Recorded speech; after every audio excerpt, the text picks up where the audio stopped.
Woke up. It was late at night, but the worst part was the ear-splitting screech that seemed to be a few feet away from me. The screech was just something incomparably terrifying. It sounded like a shriek, one you would hear from a woman that saw something scary in a horror movie. But something was off. It sounded like a wounded animal at the exact same time. I don't know if whatever it was got the animal, or if that was the noise it just made. I didn't want to stick around to find out. Fight or flight was activated. I jolted up and ran as fast as I could in whichever direction was opposite of the noise. Due to my panic state, I ended up running so fast I didn't look where I was going and tripped over a log. I face planted into the dirt. I didn't know what happened other than I could taste the dirt and leaves in my mouth. I spat out what I could, and when I looked up, I was in shock. I was always a skeptic, but I always loved hearing about folklore and mythical beasts. I looked at the creature. Its eyes were sunken into its head, its body withered to the point of emaciation, to where you could see the bones under its skin. Its body color was ash gray, lips tattered, its body emitting the scent that which I could only describe as the fresh scent of decay. I just stared, and based on this thing's appearance, it was the face of a Wendigo. My body froze as I looked into its eyes. It had no eyes. That's what made me panic, staring into a horrifying creature that was just itching to tear me to shreds. I thought of my family. I never really liked them, but I wanted to see them. As I was thinking, I noticed that the Wendigo was already leaping towards me, and that's when I saw my short life flash before my eyes. My elementary years, my family, middle school years. My family was still all I could think of. I wasn't even supposed to be out there, and by some miracle, I was able to move. I scrambled onto my feet, but I felt a sharp sting on my back. I didn't care. Adrenaline pumped through me. I ran faster than I thought humanly possible, and by some miracle, I guess it lost interest or something, because after a while of running, I came across a trail with a few people trying to investigate the screech I heard a while back. Before I started running, they saw me, and they watched as I collapsed. A wound in my shoulder and my shirt ripped. They asked if I was okay, as one of them patched my shoulder up with the bandages in their first aid kit. I explained what happened. Their original plan was to call an ambulance, but I told them not to. It would be stupid. My family would scold me. No one would believe me, and I had a phobia of hospitals. And thinking about the creature, the Wendigo, made me think about death, and knowing that there would be a lot of that in a hospital, I wouldn't be able to bear going. I'm not sure if they believed me, but they helped me to my house. I didn't feel safe there, though. I asked if they could escort me to my neighbor's, which was maybe a few hundred meters away. It took me a bit to realize that the sting I felt, it may have been a claw from a Wendigo. I didn't care. I made it out alive. I made it to my neighbor's safe, and I haven't had an incident yet. I'm still waiting. I feel like it will come back. It felt weird how it just left me alone. Knowing that, I didn't get too much sleep that night. It scares me to even think about the incident. And even now and then, I can hear the same screech, yet it's usually so quiet to the point I can barely hear it. And it almost sounds like the cracks in my old house.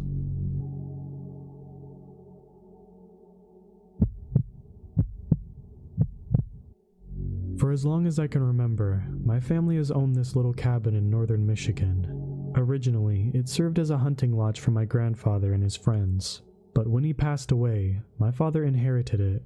We spent many weekends there over the years, but once my brother and I left home, the place was used less and less.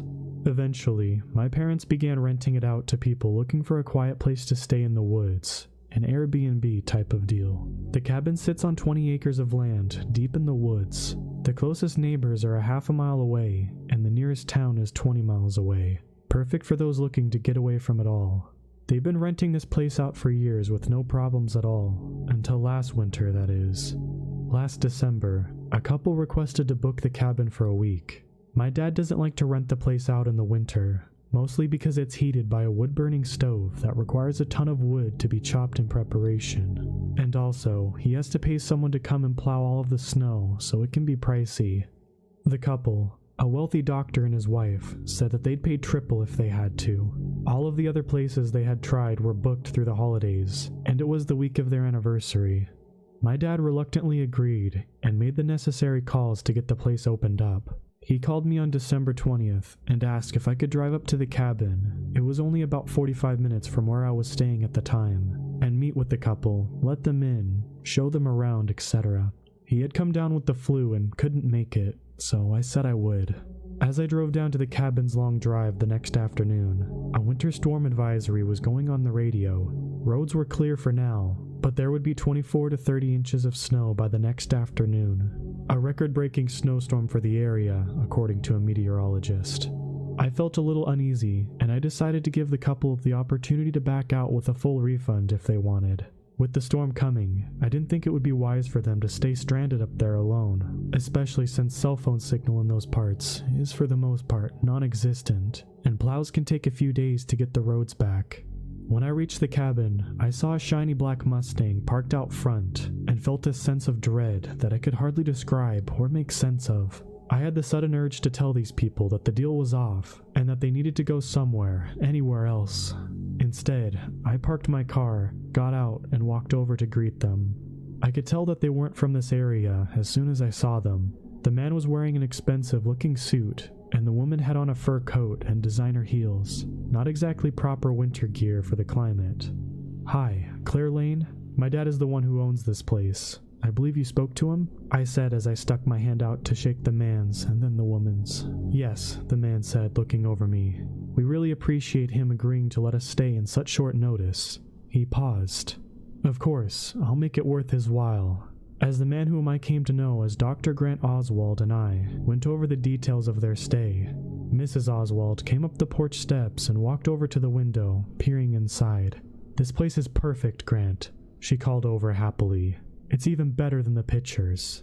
Grant looked at me and smiled. I took them inside and we walked through the front door. I breathed a small sigh of relief. The wood burner was going in the far corner of the living room, and the place was nice and warm. My dad's friend Jimmy from down the road had already been by and gotten the wood chopped and the fire started.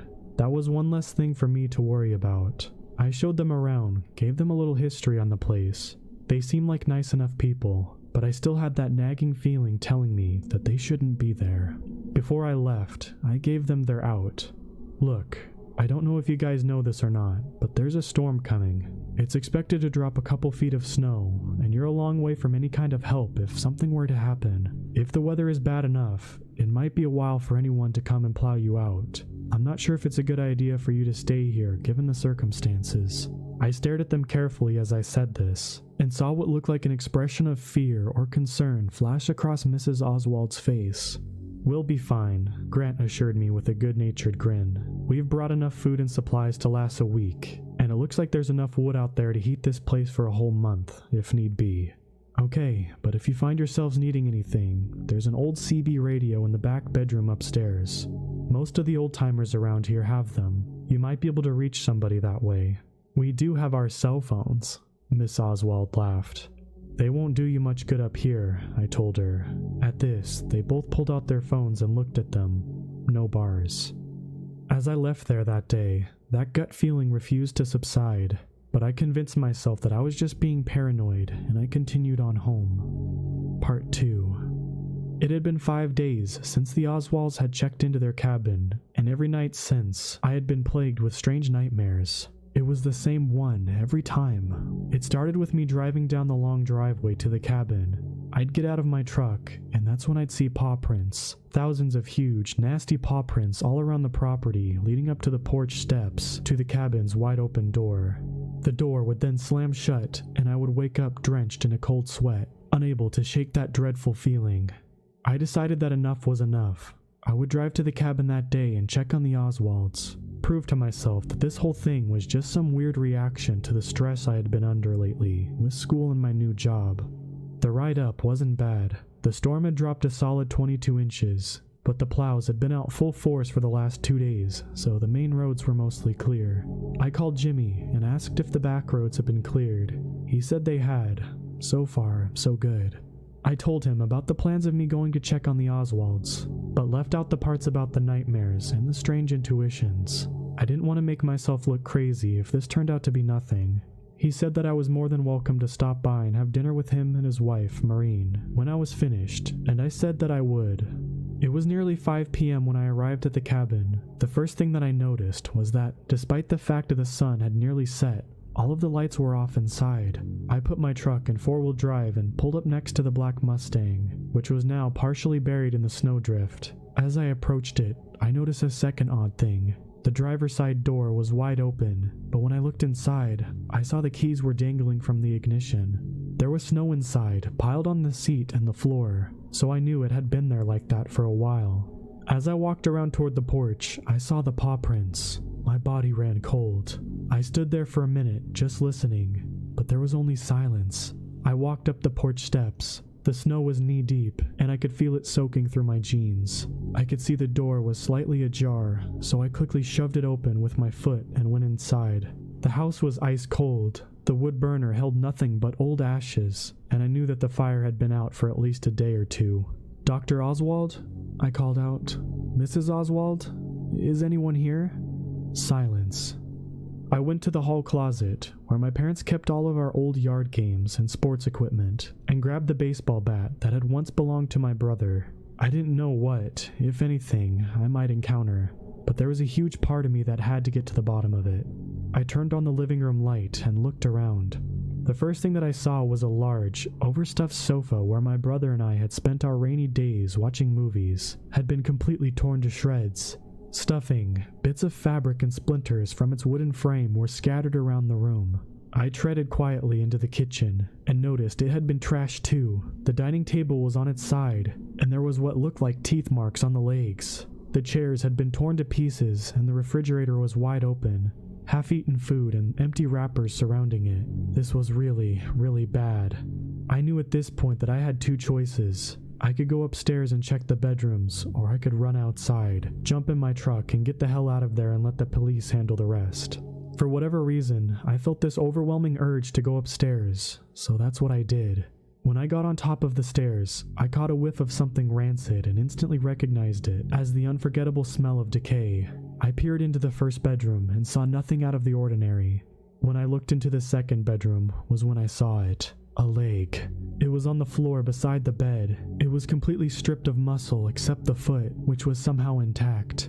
I figured it belonged to Mrs. Oswald because the toenails were painted bright red. I stifled a scream and ran for the stairs. My curiosity had officially ran out, and all I wanted was to get out of there. As I rounded the corner and put my foot on the first step, I heard a loud crash that came from downstairs. I stood at the top of the stairs and stared down. I saw a large shadow past the light that was coming from the kitchen. I then heard a growl. It didn't sound like any animal I had ever heard, and it filled me with a kind of terror I haven't felt before or since. I ran down the hall into the third bedroom. That room belonged to my parents. I shut the door as quietly as I could and locked it. When I turned around, I saw Dr. Oswald. Or what was left of him anyway.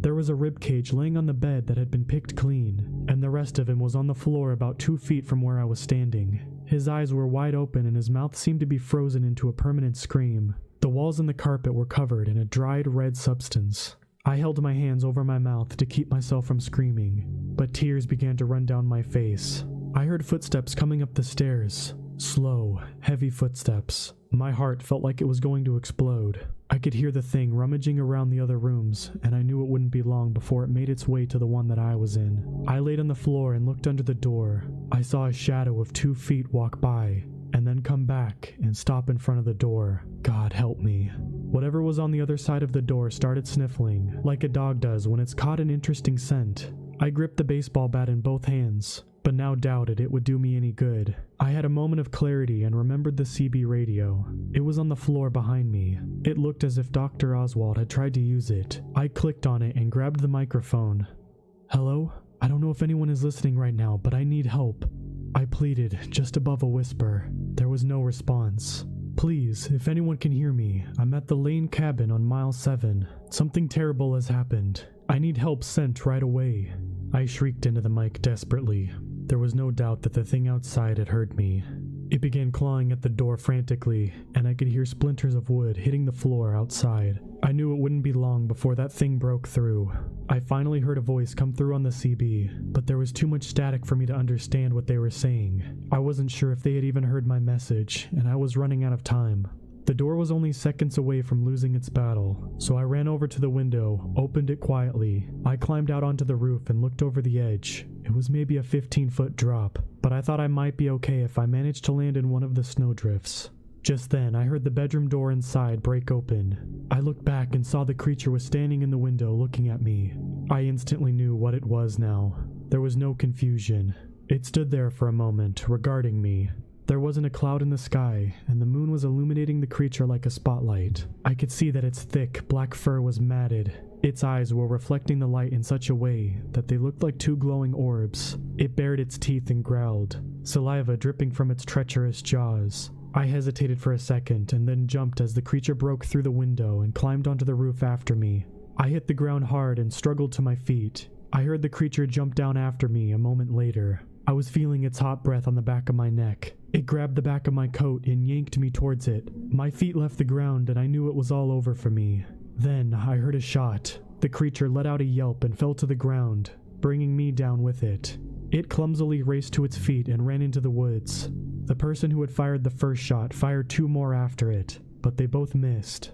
The creature disappeared into the darkness, leaving a trail of a thick black substance in its wake. A second later, there was a long, ear-splitting howl that echoed through the forest, and then silence. "Claire," a voice said.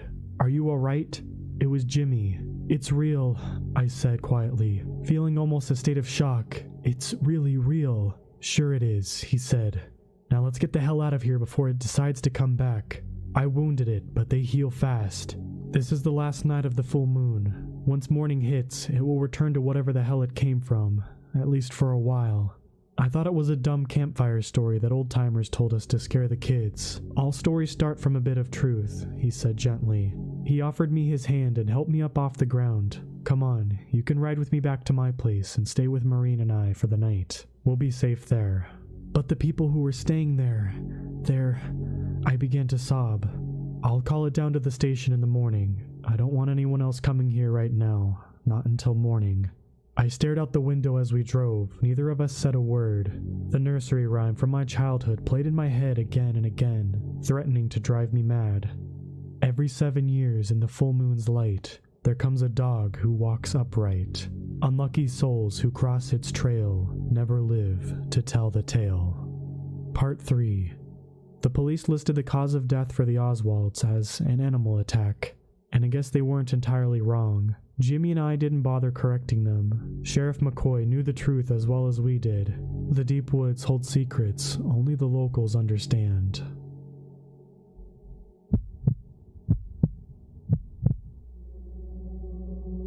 When all the stars align. A saying that typically implies that something impossibly good has transpired. That all the twists and turns to present day-to-day life just happen to lead you down all the right paths. That's kind of what happened here, just the opposite. Now everybody loves going to house parties, but hosting them is another story. When the uninvited idiots begin showing up and wreaking havoc on your mom's antique vase collection, that's when you typically begin realizing your mistake. We all wanted to party, but nobody wanted to host. We didn't feel like going to some rando's party either. It's just not the same that way. So when Jason started talking about a decent-sized cabin in the woods that seemed to be abandoned, we were intrigued. Of course, we were all skeptical despite the fact. What if somebody actually owned it? If it really wasn't abandoned, then that means it's gonna be pretty crappy, right? How deep in the woods was it? We weren't trying to get lost either. But when we took a trip out there ourselves, the place couldn't have been more perfect. It was only an 8-minute walk into a nearby wooded park area. The only thing that worried us here was the fact that there wasn't an actual explicit trail leading to it. But we dealt with it by making our own artificial trail by cutting through the brush. The place was also nice. A little dusty inside, but nothing unbearable. There was even electricity, but that was the concerning part. I mean, somebody had to own it, right? Even so, Jason claimed that he hadn't seen anybody enter or leave during the times he'd come across it. In fact, the door was always unlocked. It was still hard to take his word for it, obviously. The whole situation seemed a bit strange, but since we were idiotic teenagers, we underestimated just how strange things could really get. We didn't simply leave it at that. We decided to scout the place over the course of the week, in an attempt to determine whether or not it was truly abandoned. Sure enough, a week passed and nothing interesting happened. Nobody even approached the place. However, this brought up a frightening possibility that somebody was already living in there. This idea was somehow combated by the fact that we've already entered this place a few times and caused a reasonable ruckus, so it would have made sense that the owner, if they were there, would have confronted us already.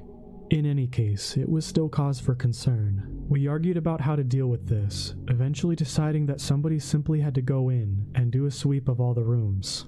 The conventional response was something along the lines of, "Screw that, I don't want to run into some weird guy in there." But we eventually managed to convince each other to go. During the middle of the day, 5 of us went in together, and it turns out every room was empty. Well, except for one. The door to what had to a closet of some sort was locked, so we ignored it. Rookie mistake, I know. There were a few particular things about the house itself, though. 1. There was only one painting framed up, which looked to be some kind of shadowy figure standing outside a window. 2. There was a straight-up hole that was about 2 inches in diameter in the basement. We tried looking down into it, but it was just darkness. 3. There was a heavy locked box in one of the rooms upstairs. Contents obviously unknown. In the same room, there was also an older, banged-up Android phone, which was out of battery. 4. The TV worked, but there was only one obscure channel, which was just constant footage of a faint light illuminating what appeared to be a wall and a bedpost. 5. And finally, there was a rocking chair in the living room that was stuck tight to the ground. Reasonable people would have considered these circumstances and noped out of there on the spot. But as I've already established, we were dumb kids trying to get our party on. Nothing was stopping us. We scouted the house for a few more days before finally making our move. We each called up numerous mutual friends, informing them about the plan. They were excited, of course. We were all excited. We planned on having about 20 people in total, if we had slivers of common sense after all. We didn't want to invite hundreds and risk causing a forest fire or something. The day that the party was supposed to take place, we got there early and began setting everything up, which was basically just music, chips, and beer. A good party is bare bones, after all. No need for a disco ball and a buffet, just alcohol and good company. We also tried hooking up an Xbox to the TV, but we couldn't get it to work. The channel stayed the same, no matter what we did. Although in retrospect, I did notice that the lights seemed to be getting brighter. We told everyone to come around 8 p.m., and we finished setting everything up around 7. Since we had an hour to waste with just the 5 of us, we cracked open some beers and got the night started. At some point, our buddy Boris brought out something that looked like a Ouija board. "Come on, man, we gotta try it," he said, sounding excited. The only other person on board with the idea was Max, so we let them go at it while the rest of us continued getting intoxicated. About 10 minutes later, Jason went to the washroom, leaving Chris and I alone. We looked over at the particular rocking chair. "What's the point of this sticking to the ground?" Chris said. He walked over and peered down. "Is it glue or something? Can't tell." He inspected it for a few more minutes before getting into the chair himself and rocking back and forth. "Man, I haven't been in one of these things in a while." And then his face dropped. We both came to the same realization simultaneously. He got off the chair, and it immediately stopped moving. He tried moving it again while standing. It wouldn't budge. His face contorted in confusion. "What?" "Oh, come on." Max's outburst interrupted our thoughts. We looked over watching as he held the Ouija board. "What kind of board is this?" he said. "It's not even in English." I took a look at it myself, and he was right. On first glance, the characters appeared to be letters of the alphabet, but all of them were slightly off. For example, the A had 2 lines through it. I swear, it was fine when I brought it. Boris looked at the board, his face also supporting confusion. "Well, where'd you buy it?" Max asked. "At some moving away sale, $3. "Guys," I said as I checked the time on my phone. "It's 8:40. Where the hell is everybody?" They all looked up, checking their phones as well. "All right," Max said. "I'm gonna call Erin to see where she's at." He dialed the number and walked into the kitchen while the 3 of us stood still, a vague dread looming over us. I looked at the stationary chair and shivered. As far as I was concerned, alcohol didn't cause hallucinations. Jason came back into the room, now holding up a book. "Check this out," he said, opening it up.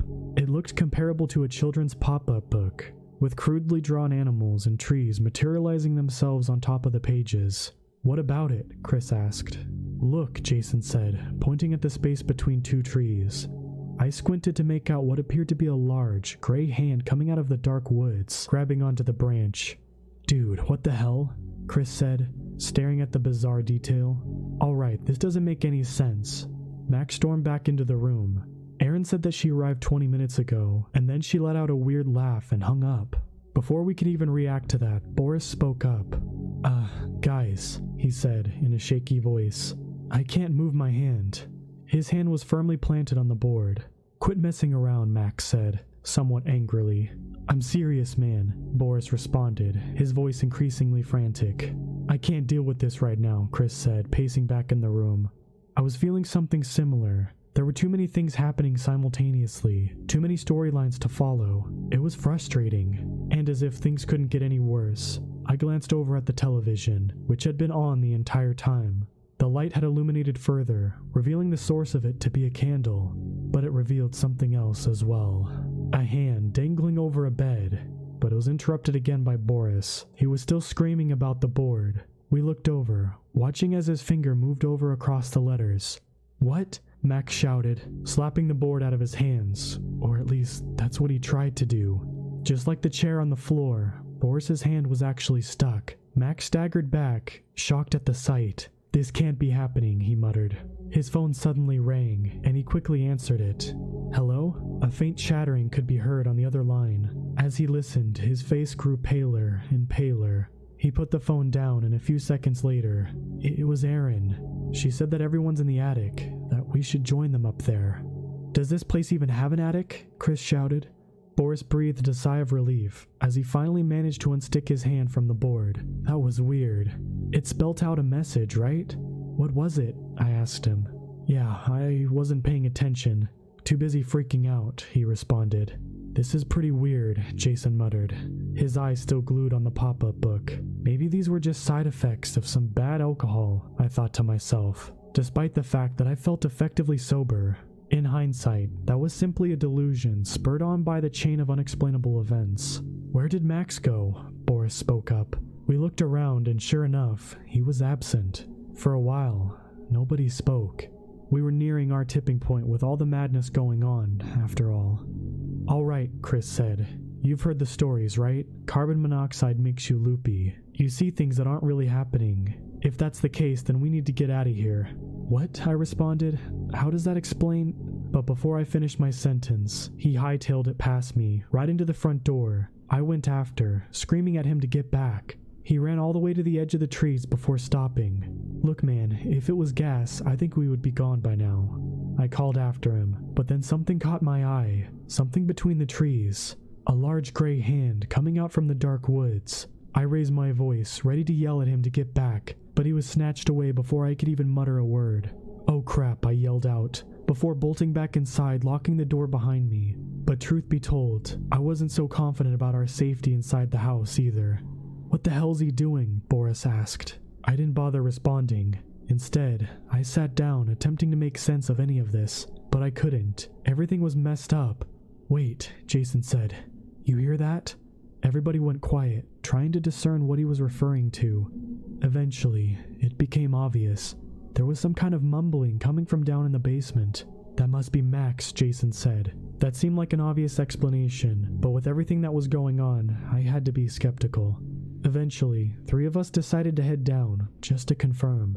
Sure enough, Max was there, mumbling while kneeling down. He was also transfixed, staring into the hole in the floor. I approached him and strained my ears, trying to figure out what he was saying.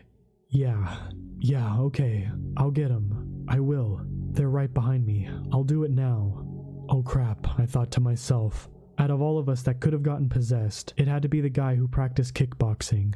Max turned around and I winced upon seeing his eyes rolled all the way back, now displaying nothing but white. I tried running back upstairs, but he charged me, sweeping my legs.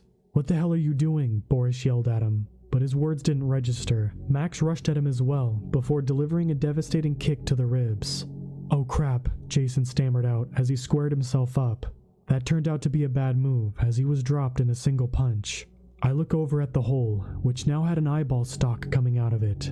The sight of that put my fight-or-flight response into overdrive. While he was distracted, I kicked Max's legs, causing him to stumble. I lifted myself up before beelining up the stairs. I could hear Jason and Boris following close behind. Once the three of us got up, we blocked the door with a couch. As Max began trying to tear it down moments later, we decided that enough was enough. "Let's get out of this place," I said. Nobody argued with the proposition, so we packed up what we could and ran for the door. But things wouldn't be that simple. As I was about to begin sprinting, I noticed the painting from earlier, the one with the shadowy figure stalking a window. "Oh, please don't," I thought. My eyes began moving towards the only window in the living room. Sure enough, the shadow man was right there, staring at me. A dark body with two bright white eyes. "What are you doing, man? Let's go," Jason said, holding his nose, which was gushing. I gestured toward the window in response. Moments later, Max's arm burst through the door.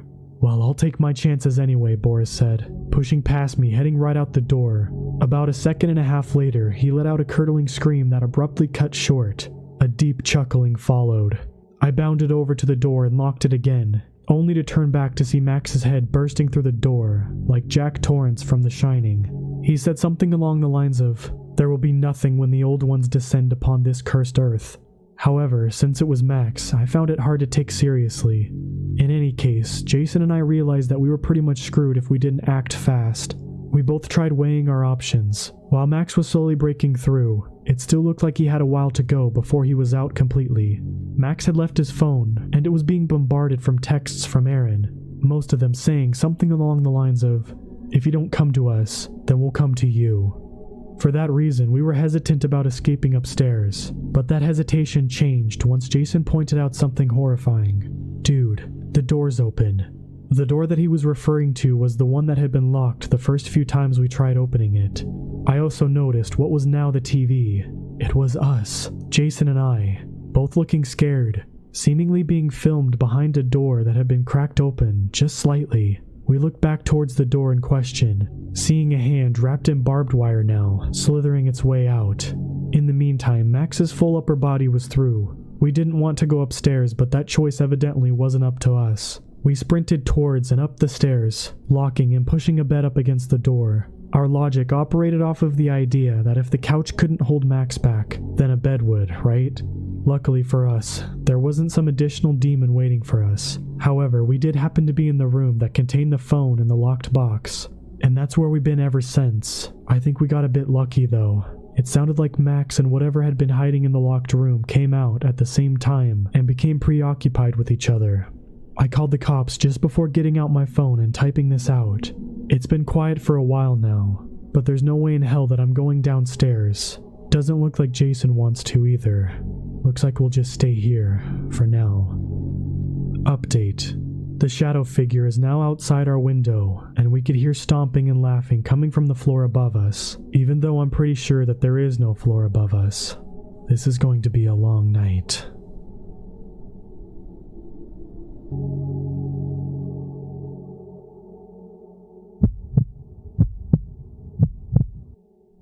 At the end of the street stands a house that is older than most of the houses in our town. It's worn down and weathered, and no one has resided there in over a decade. To the locals, it's known as the widow's house, because the old lady that lived there years ago lived there alone. Her husband died at a young age. He was a fisherman, lost at sea. Growing up, we were told to stay away from that house because it was a death trap. Inside, the walls were falling down due to rot, and the ceiling was water-stained and full of mold. So, it was understandable why our parents didn't want their children playing around inside. If you ask some of the elders in the town, you would get a different story. You would be told the story about the missing children and how their disappearance was somehow linked to that house. The elders would say that the widow lured the children into her home because she was lonely and wanted company, and when the children would try to leave, she would kill them. I asked my parents about this story, and they assured me that the wise tales that the elders made up were to scare the children to stay away from that house. Even if the stories about the missing children aren't true, I still get chills whenever I walk by that house. There's something unnatural about that house, something dark. And I think if the walls of that house could talk, they'd have some real nightmares to tell. When I was 12, my friends and I were up late playing Spotlight on a Saturday night. We were playing in the backyard, and it was just about midnight, and we were starting to get bored. Just as we were about to call it a night and go home, one of my friends came up with a brilliant idea that we break into the widow's house and explore inside. One of the guys in the group tried to convince us that this was a bad idea and our parents would find out and get mad if they caught us being there.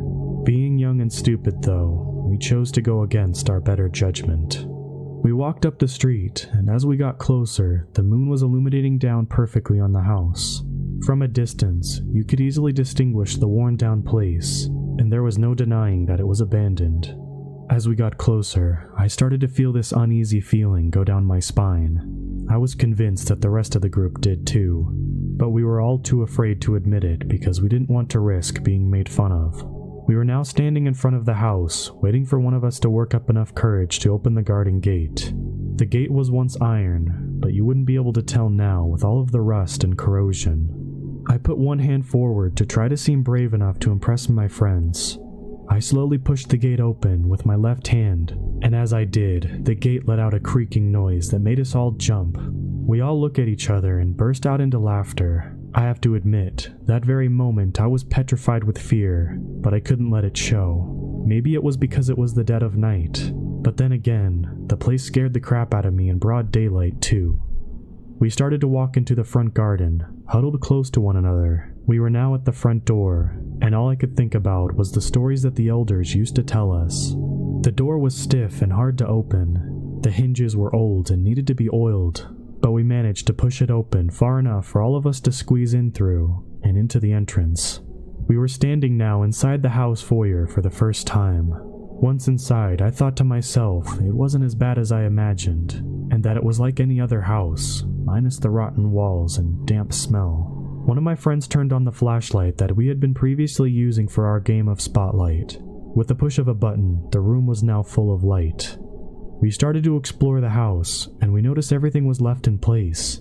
When the widow died, no one packed up her belongings because she didn't have any living relatives to do so. Thinking of this made me sad for the widow, because one thing the elders got right was that she must have been lonely. Even at 12 years old, the thought of living alone for years on end made me depressed. Deep in my stomach, I felt sympathy for the widow. She lived inside these walls and would never go outside, mostly because our town and their rumors forced her into a life of isolation. When we reached the upstairs, my friends made their way into one of the many bedrooms, and at this point, I was feeling more comfortable being in the house and got bold and headed into one of the other rooms. When I walked into the room, I knew instantly it must have been the master bedroom, her bedroom. It was big for an older home. The moonlight shined through the window, giving me enough light to see around the room. Near the entry of the room, there was a large walk-in closet, and there, still hanging on the racks, was some of the widow's clothes. Most of her items were still on hangers, while the rest now were on the floor, covered in dust, forgotten in time. I continued poking around the room, trying to find something that would give me a better indication about her life. I wanted to find something that gave me a better understanding of the life she lived, alone. Then I saw it, there on the edge of the window ledge, a candle, or what was left of it. The elders used to say that the widow would light up a candle in her upstairs bedroom window every night in hopes that it would guide her husband, who was lost at sea, home. My own grandmother told me that there wasn't a night that went by that there wasn't a candle burning in the window. This was a tradition that most fishermen wives would do when their husbands were out at sea fishing. As I stood there taking in this scene, I felt a cold shiver go down my spine, and for a moment I felt like all the air in the room was sucked away. I gasped for breath and found myself unable to catch it. Then the cold dissipated and I was able to breathe again. I convinced myself that anxiety and panic got the best of me, and it wasn't until I was older that I realized what it could have actually been. The sound of a squeaky floorboard in the stairs pierced through the silence of the house. It was one of the sounds you would hear when someone was walking up or down the stairs. Panic started to set in again, because I thought that my friends were sneaking off without me as part of some stupid prank. I rushed out of the bedroom and made my way to the stairs landing, only there wasn't anyone there. I listened for a moment, and everything was deafening silent again. I yelled out, "Real funny, guys," in which one of my friends replied, "What's funny?" from the bedroom at the end of the hall. The hairs on the back of my neck started to stand. I realized that none of my friends had gone downstairs, but then reassured myself that the house is old and probably just did that. I made my way down to the bedroom that they were all hanging out in, I could hear them laughing. When I got to the room, I asked them what's so funny, but before anyone could answer, I saw one of my friends was wearing an old-fashioned bonnet. I told them to knock it off and put the bonnet back where they found it. I then told them that it wasn't funny, rather disrespectful to touch stuff that isn't theirs, especially when the person is gone. As my friend was putting the bonnet back, I heard it again, the sound of someone on the stairs, only this time we all heard it. A lump started to form in my mouth and I tried to speak up, but my voice cracked. Then one of my friends bawled out, "Who's there?" All of us waited for someone to reply. I think we were all hoping it was one of our parents coming to scold us for staying out too late, and for coming to the house when they all told us not to. We waited for what seemed like hours for a reply that never came. One of my friends said that it was getting late and that they should go home before the sun came up.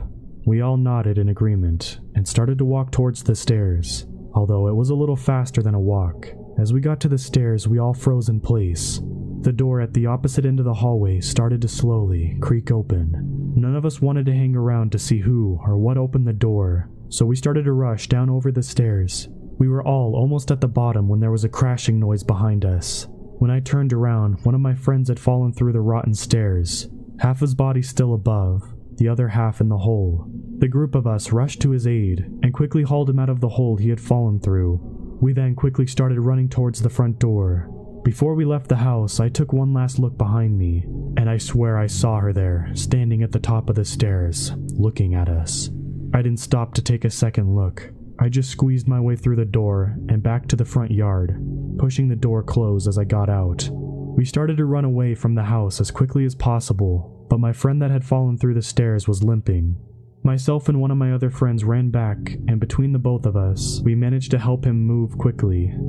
We ran through the gate that was once iron and started to head down the street to the safety of my house.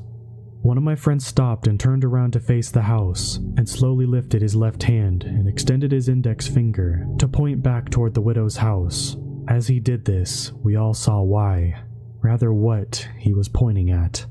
There, in the upstairs window, in the room that I was standing in 10 minutes prior to this, the candle's flame was flickering in the window. The next day was the first day in my life that I was grounded.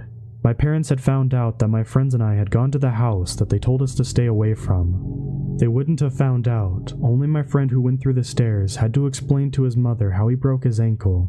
Thinking back on that night, however, we were thankful that was the worst thing to happen in that house, when it could have gone entirely different. Flash forward 15 years later, that house still stands at the end of my street. Despite multiple storms and weathering, the house refuses to fall. I personally believe that evil keeps it together. The elders who once told us stories about the widow have all passed, leaving behind another generation to tell the stories in their place.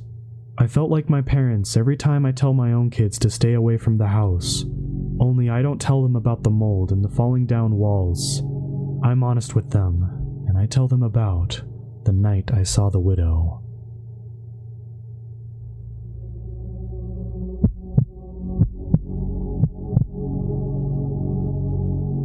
I guess I should start somewhere at the beginning. You see, this house is also the house my father grew up in with his parents, and my grandfather grew up in with his parents.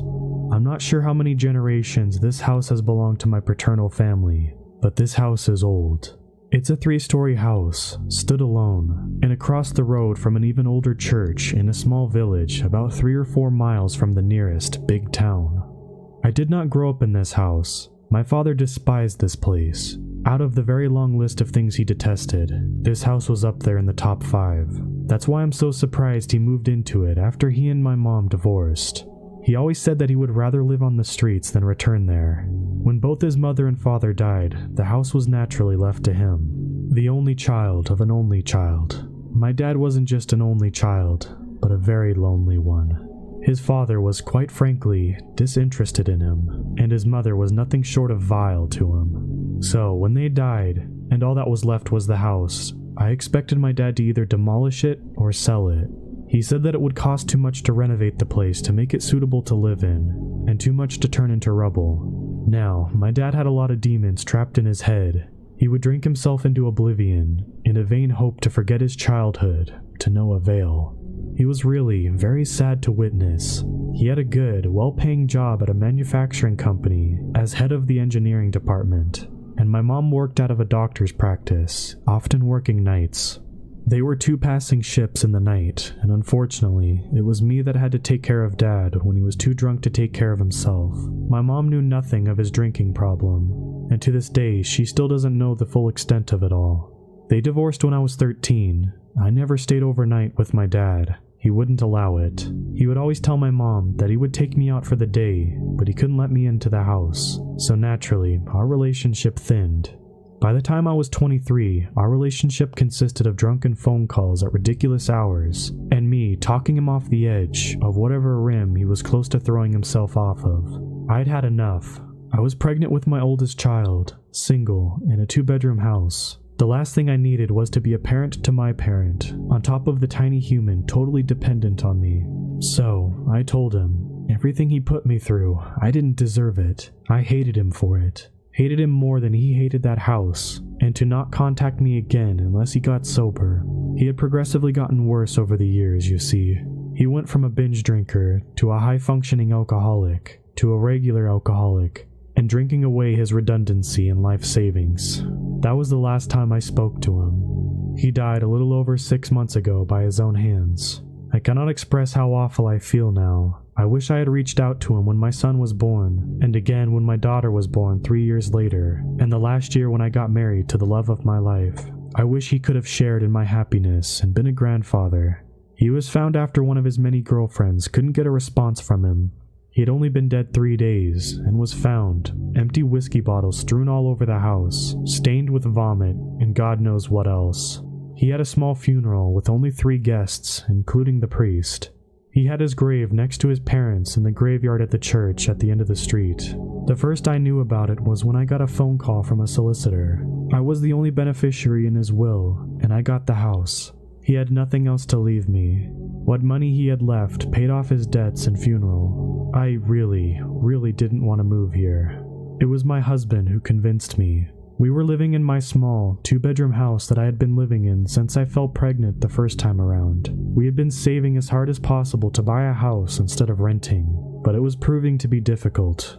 We have 2 kids together who share a room and had no backyard at all. The house would be perfect for us. It took a while, but eventually I had to agree. The village wasn't too far from the town for school for the kids. We both drove, no mortgage or rent. It wasn't too far out for us to still get to work with minimal hassle. And I thought, maybe a way of making some kind of peace with my dad. We first came there to see the house. It was bare. Everything had been removed. By who, I couldn't tell you. A raging alcoholic he may have been, but the old man was still an engineer at heart. Maybe he hadn't drank all of his savings. It looked like a show home when we first stepped foot inside. Although cold and dusty, and in need of a good cleanup, the floor was hardwood throughout the downstairs, with a large, open-plan living room, with beautiful patio doors that opened up onto a large, though unkept, garden, with high walls for privacy. The second floor has 3 ample-sized bedrooms and a modern bathroom, and on the 3rd floor there was a master bedroom and an en-suite bathroom. It truly does look beautiful and the perfect family home, even before we cleaned it up. We've been here officially 2 weeks. We spent a month cleaning and moving things in. The money we had saved ourselves we used to decorate and lay carpets. The carpets I insisted for the living room. Thankfully, the kids didn't notice in their excitement. But there, in the middle of the living space, was a strikingly big, brownish-red stain, set against the dark wooden floor. You'd be forgiven for thinking that it was just a watermark on the wood, but I knew immediately what it was. That is where my dad was found, where he spent his final moments. I didn't want a constant reminder of that staring me in the face. Even placing a decent-sized rug wouldn't cover it. You think that it would be enough for me to hightail it straight out of there, but by this point, we had nowhere left to go. My mom couldn't take us all in. She simply just didn't have the space. We had already signed off on the house that we had been living in, waiting to move in at the end of the month. I can't believe I've been this stupid. Everything has told me not to come here. Every instinct, every sign, and yet here I sit, on my patio, phone in one hand and gin in the other, letting it all out onto the ether of the internet. To make matters worse, my husband had offered a new job, one that requires him to be away for up to 6 weeks at a time. The money is too good to pass up. but I don't want to be here alone. He's packing his bags to fly out tomorrow afternoon. In the 2 weeks since I've been in this house, so much yet so little has happened. The first day we arrived, ready to get comfortable and spend our first night, no less than 6 birds flew straight into our patio doors and broke their necks.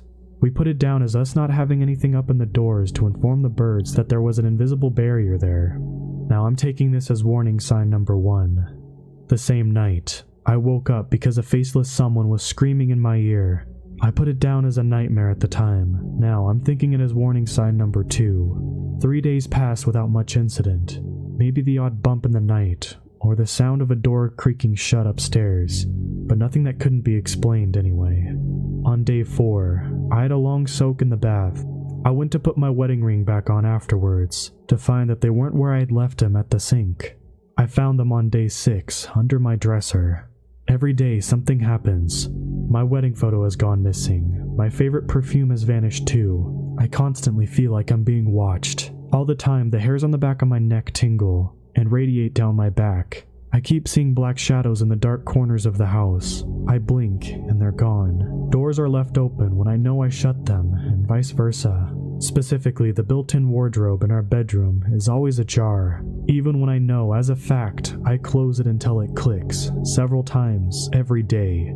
Today has been the worst. I'm not sleeping well at all. I always feel on edge and uneasy. I'm snapping at the kids and my husband. The final straw came after putting the 2 little ones to bed. I came out of my daughter's bedroom when something caught my eye. I don't know what it was. I can't explain it. It looked like a person, but not. All I remember is 2 electric blue eyes, and then falling. It almost felt like I was floating on top of invisible water. If it wasn't for the tightening in my stomach, it would have been a pleasant feeling. There was a white flash in my eyes, and a searing pain shot through my entire head. I felt the blood rush into my face and heard a ringing in my ears, just before the very breath was forced from my lungs as the back of my ribcage landed with force against the cast iron banister at the bottom of the staircase, with a nice goose egg forming at the back of my skull and bruised back. I rubbed the bright spots from my eyes and looked back up to the top of the staircase, and there was nothing there. Nothing at all, and I still had the sense that I was being stared at. Apparently I screamed, and my husband came running to find me in a heap, clutching the back of my head. The kids started crying because they heard their mom screaming so loud.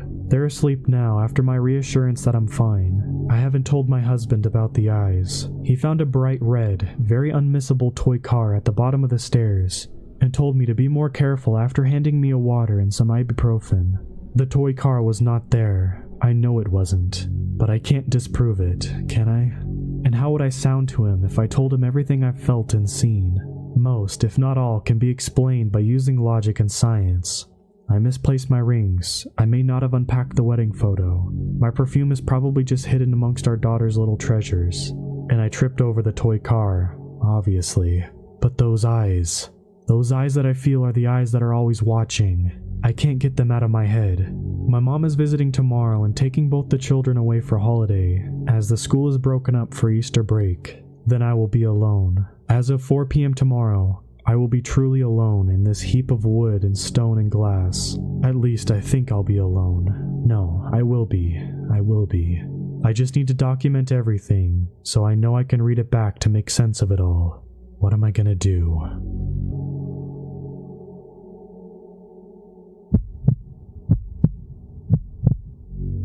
This story recollects what happened during the Navajo Nation Fair season of 2015. My roommate and her boyfriend decided to head back to the reservation to take part in the festivities, rodeo, parade, and carnival.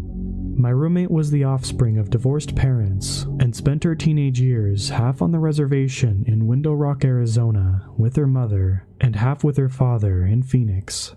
She was raised as a devout Catholic, even attending Catholic school. Nothing paranormal had ever occurred in her life up until this point. Her boyfriend was an urban Navajo who was a Christian, having been born and raised off the reservation in Phoenix, Arizona. I am declarifying their religious ideologies and affiliations because neither of them believed in Navajo traditionalism or ghost stories. Late one evening, after both of them got off work, they decided to head out to make the most of their 3-day weekend. My roommate made prior accommodations with a good friend from high school. When my roommate was a young adult, her mother decided to move away from the res. If her mother still lived in Window Rock, she would have simply stayed there. The accommodations were as follows. Her good friend opted to stay close to relatives and offered her a 2-bedroom, 2-bath manufactured home at her disposal. The trailer was located off the road between St. Michael's and the first 4-way intersection when you are heading towards Window Rock from Summit. Many have called it the back road to St. Michael's. The old, original township of St. Michael's, that is. As you can imagine, they arrived to their Navajo Fair B&B pretty late. The trailer was off to the right of the main highway and was situated at the foot of a large rolling hill. There was no streetlights. First order of business, my roommate calls her friend to let her know they arrived safely. They walk up to the trailer and unlock the door and give themselves a tour of their accommodations. They turned on all the lights in every room they toured. My roommate had driven the entirety of the journey home, so she was a bit more fatigued than her partner. She asked him to get the luggage from the car. It was a hatchback. The car was parked about 40 feet away. She explained to me that it had rained some weeks before, and the dirt road leading up to the house was wrecked. To avoid bottoming out, she parked on level ground. She walks into the guest room and her boyfriend is already laid out on the bed. She pleads with him to go get the luggage and, most importantly, her makeup bag, so she can remove her makeup before bed. She compromises with him that she'll go out with him if he does the heavy lifting. She doesn't want to put her heels back on, so she decides to watch him from the porch. Yes, heels. She worked at a bank and always had to dress professionally, in a pantsuit and heels. So she is standing on the top stair of the small 3-stair porch, with the front door slightly ajar, her hand on the doorknob. Her boyfriend walks off into the pitch black. The light from his phone serves as the only beacon of light, signaling his location. As she watches his light grow dimmer and smaller in the distance, she hears what seems to be a pack of dogs howling and barking. She said it sounded like a rumble, a pack of feral dogs or coyotes fighting. The pack of dogs come barreling down the large hill behind the trailer. She hears a loud thud against the back wall of the trailer. The thud was so loud that she heard the rattling of picture frames that were hanging. At this point, fear begins to creep in her mind. She calls out to her boyfriend and hears no response. She shouts for him once again. That's when she realizes the dogs have all gone silent, all at once in a fluid succession of motions. She said that something from inside her trailer slams the front door, so fast that it creates a gust of wind. She said that if she had been holding onto the doorknob, it would have knocked her off the landing off the front steps. The porch light flickers and then goes dead. She is standing there barefoot, in the darkness. She tries to open the door and retreat back into the trailer. She was able to turn the doorknob until it clicked. The door wasn't locked. Something heavy was pressed up against the flimsy, manufactured hollow cord door from inside. At this point, she said she didn't realize she was crying, at the brink of an anxiety attack. Adrenaline took over her and she began throwing herself and all of her weight against the door. She saw it inch open, and the light from inside flooded the doorway for a split second before it slammed shut in retaliation. Fight or flight. She decides to run barefoot into the darkness to find her boyfriend. His account. He leaves his girlfriend at the top of the front door steps as he walks off into the dark, with only his phone serving as a flashlight. He's being very careful where he steps because the earth is turned up and twisted and gnarled. Deep ruts and grooves from a vehicle driving in the mud before it hardens into crust. He is afraid he might twist his ankle. He too hears the frenzied howls and barks of the dogs. He turns around to look at where the sounds are coming from. In the distance, he sees the faint light of the porch go off. He rationalizes to himself that the barking dogs frightened his girlfriend, and in fear, she ran inside and unintentionally turned off the porch light. He continues walking in the direction of the car. He hears the thud of a heavy footsteps behind him, mimicking his own stride, not exactly in tune with his, following a split second after his own thud, almost echoing intentionally. Figuring it might be his frightened girlfriend running out to him, he calls out to her, to no avail. He sees a dim flicker in the distance, the light from his phone bouncing off the reflectors of the taillights of the car. His body floods with relief. The relief quickly drains to despair. His phone erratically stops working and won't turn on. His heartbeat almost beats out of his chest. How could this be? He wasn't on his phone the entire drive back. It was fully charged. He takes a few urgent paces towards where the car was before the lights turned off. His palms are sweaty, and he swears he could feel his heart pounding through his hands. He desperately reaches into his pockets for his car keys. He begins frantically pressing all of the buttons, the lock, unlock, panic, and open hatchback buttons. Nothing. He even stretches out his hands in the dark as pressing the buttons, thinking that he is on the cusp of the electronic radius of the vehicle to respond. Still nothing. The footsteps behind him hastened, and almost sounded like he was going to be charged from the back. He is too terrified to look back. At this point, he realizes the dread that he feels in the pit of his stomach means it's something unnatural. His shoulders drop as he instinctively braces for some sort of impact. The sound of heavy footsteps would indicate that he would have been hit by now.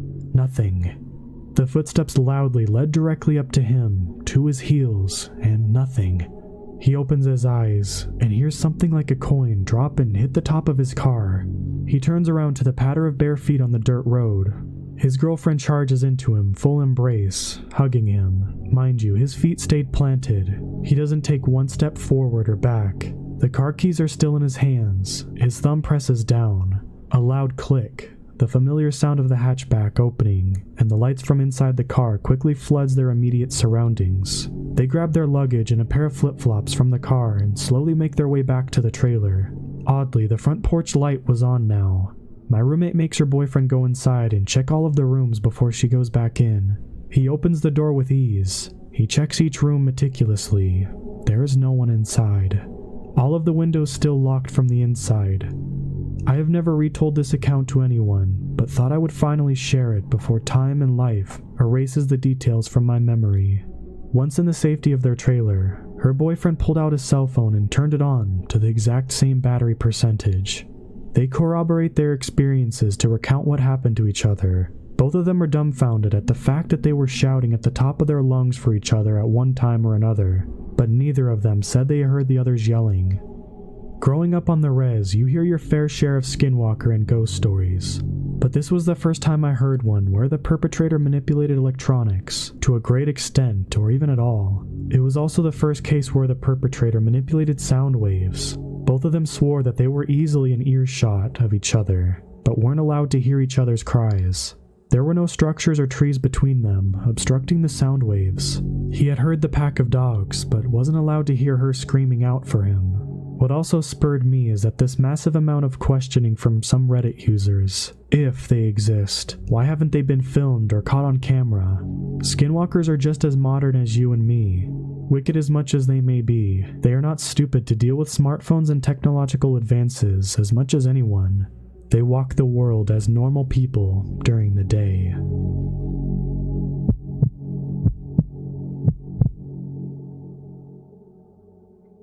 This is an experience my mom and dad had that happened in December of 2018. They were coming back from dining out and pulled over in the driveway and parked. The area where they live is moderately wooded in a large plot of land, about 20 acres. They got out of their car and started walking up to the door when they heard a blood-curdling scream coming from only 10 feet away from them. Not only was the scream terrifying, but it was extremely loud. My dad is a state trooper and served in the US Marine Corps, so not much actually scares him. He's the guy to watch a horror movie at 3 a.m. with all the lights off and the curtains open. However, that night, he said he was genuinely terrified. They snapped out of their trance and ran inside. He came back out with his gun and his patrol car and started checking around the area. He shined his spotlight down into the pasture and around the property, but couldn't find anything. The fact that he did this was alarming because he would never pull out a gun if he was joking. I've only ever actually seen him pull out a gun 2 other times in my life. Only about a week after I came home from college for winter break, I sat on the porch late one evening drinking coffee. It was pretty cold and I was reading a book when I heard something eerie coming from the pasture to the east of my house. It sounded like creaking, but there was no wind blowing. And I know the area clearly, and there wasn't a hanging branch or anything for that matter that would justify the sound. Even though it creeped me out, I refused to think anything of it and brushed it off as strange, but explainable. Thoroughly chilled, I stopped reading my book because of bad lighting and went inside. After a while, I found I forgot my book outside and went out to grab it. This time, I heard a low, poor howl. The only canine creatures that live in this place are coyotes, and when you hear them, it's a mixture of yips and short, pitchy howls. Hearing it and having my fears proved that it was some otherworldly being, I grabbed my book and ran inside. About 20 minutes later, my brother comes home from a friend's house. He walks in and doesn't say anything other than hey. I tell him about what I experienced. To my surprise, he said he heard the exact same thing just a couple minutes earlier when he was walking inside. The sound had moved from its previous location southwest of my position and was now to the northwest corner of the property. He said the sound was long, deep, but poor or weak, kind of like the one I heard. My brother seemed more spooked with his encounter than I did with mine. He said that the duration was so long and then just sounded very fake, like a poor imitation. After that, there wasn't any more sightings the entire time I was home. It's since been ruled out as a deer, since we have a lot of them and they don't make strange noises like that. But after reading through Reddit, I feel like this may be a skinwalker issue or something of the sort. We do live near a spot where Native Americans hold their rituals, and there is a house in our neighborhood that was built on a Native American burial ground, so it wouldn't be a surprise to me that this may be the case. I have experienced other strange sounds and being whistled at in the dark, but no sightings so far.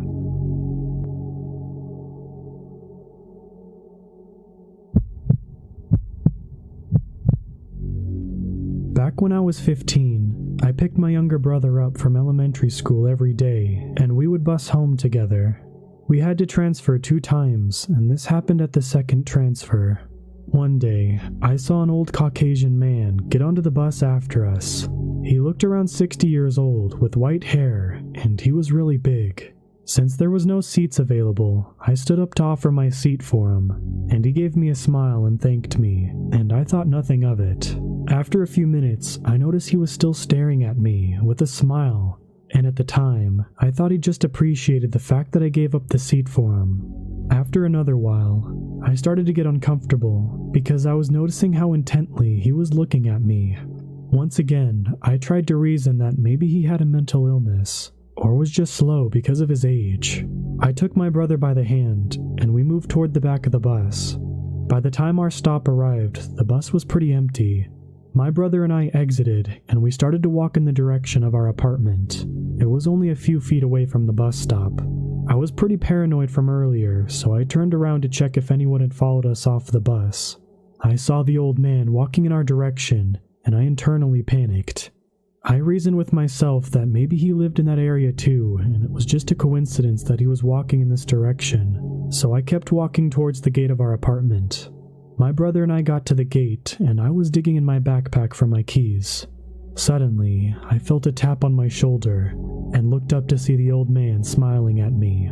I didn't know how to react, so I just said hi, and kept looking for my keys while I had my eyes on him. By that time, I was really creeped out because his stare was really intense. He said thanks for giving your seat to me, and he asked me if I wanted to go for lunch, so he could thank me. In my head, all I could think was that it was around 4 p.m., so why would he want to go to lunch? I quickly declined, shoved my brother past the gate and slammed it behind me. The old man just kept smiling and staring as I looked back, and I was glad that I was able to escape from him. A few days passed, and I thought nothing more of the incident. Then one day, I saw him again at the bus stop. I tried to stand as far away as possible and tried not to look in that direction. The bus stop was a busy one, so there was always a line of people. I could feel him staring at me, and I remember just wishing that the bus would come faster so I could get away. We got onto the bus and I could still see him smiling as he stared at me out of the corner of my eye. I tried to keep my attention on the book I was reading and not let it bother me. When our stop came, my brother and I quickly got off the bus and sped walk to the gate. I turned around to check if the old man had followed us off the bus, and was immensely relieved that he didn't. I looked at the bus as it drove past, and I remember seeing him by the window seat, just staring at me. Then, for the next few weeks, he just kept showing up at the same bus stop. Sometimes, I see him sitting by the ledge when he sees us. He gets in line for the bus. Sometimes he tries to go up to me and initiate conversation. I always ignore him the best I could, and kept my brother on the opposite side of him, with me in between. I was also immensely glad that I lived in an apartment, so he didn't know exactly where we lived. I never told my parents about it, and although I contemplated telling someone that was in line, or me calling the police, I never did. I thought that staring wasn't really a crime, and he didn't really do anything besides try to initiate conversations. Plus, there wouldn't be any evidence. I also thought that because he was an old man, he couldn't do much to harm me, and maybe he was just lonely. I tried to put up with it the best I could and stayed as far away from him as possible. I also couldn't take another bus because the bus didn't come often, and we had to go to extracurricular activities afterward. One day, he initiated conversation again and started telling me that he was a rich man. He showed me the gold chains around his neck and the gold rings around his finger. I was mildly offended that he thought that this would make me want to talk to him. So my brother and I went to a nearby supermarket to try to avoid him and take the next bus. I thought that he would just give up and take the bus so I didn't see him when I got back.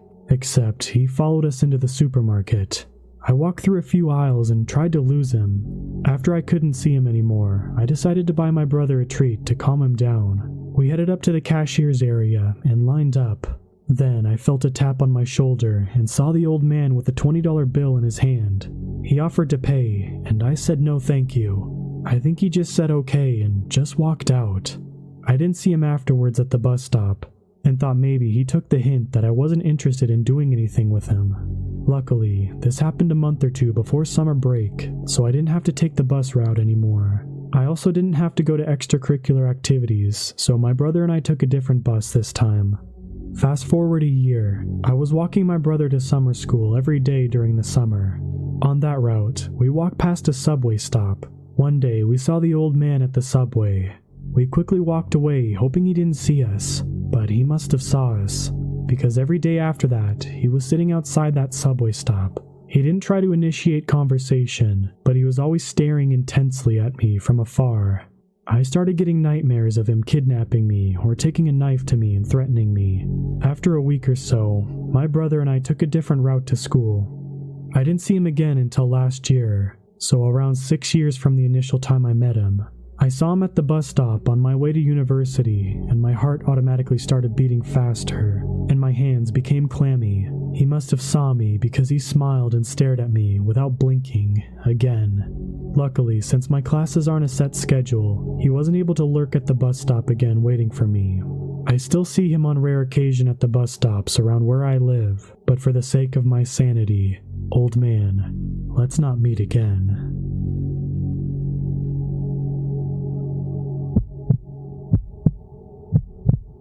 This happened a year ago. My husband and I were newly married, moving into our first place together. We knew a family who owned various properties around our state and had a condo unit available in one of the more sketchy towns, but he was going to let us rent in it very cheaply. We moved in during September, and then the strange events happened in March and later on. I'll try my best to explain the layout of this. We lived in the same building as my stalker, although we don't use the same stairwell, as each building is separated into 2 sets of 6 apartments, 2 apartments on each level. We lived at the top, 3rd floor. He lived at the bottom of his cluster. He had the handicap-accessible apartment that was closest to the parking lot. One evening, my husband and I went to the grocery store and got into a bit of a fight on the drive home. So he dropped me off with the groceries and drove off to spend some time alone. He dropped me off at our usual parking spot, and I walked up the sidewalk with our groceries. He had already drove off, so he wasn't around for what happened next. While I was walking down the sidewalk from our parking lot into my stairwell, I passed the stalker's unit. Once I was directly parallel to his front door, this man yanks open the door and runs out, so he's standing about 15 feet away from me. He was in his mid-20s, early 30s. Guy was wearing shorts and a t-shirt. And the creepiest thing about him was that he had this giant grin plastered on his face. I gave him a disgusting look and kept walking, but he started following behind me, 10 feet back. I looked over my shoulder at him, and he's still grinning with his creepy grin, and I run up the stairs with my groceries. I was afraid that he was going to follow me up the stairs, and that I wouldn't be able to get inside my house fast enough, because I had to get my keys from our lockbox. But he stayed at the bottom of the stairwell, just grinning up at me from below, and watched me race inside. I locked the door and tried to look out the closest window, but couldn't get a great look at him. But I saw him walking calmly back to his own apartment. I was seriously freaked out. What just happened? Is he crazy? Is he just a gross, scary stalker? I didn't know who or what to tell about this because I wasn't sure if it was worth telling, or if someone would just tell me, it's fine. It's just a weird thing that happens sometimes. But I decided to call my brother and told him about it. Once my husband got back, I told him and he said, that's really strange. It's probably okay though. Just take note if anything strange like that happens again. So I brushed it off, kinda chalked it up to the guy being mentally challenged or something, and forgot about it after a week. But 2 months later, it happened again. It was May now, and I hadn't seen the creepy guy since. I never saw him outside walking around, or just walking to a car. It seemed like he never left his apartment. I had already written off what had happened, so I wasn't even concerned about him anymore. And then, of course, he struck again. The events were almost identical to the first time. I came home in the evening. I had dropped my husband off back at work to work late, so he didn't have a car, and I parked in our usual spot in the lot and walked up the sidewalk.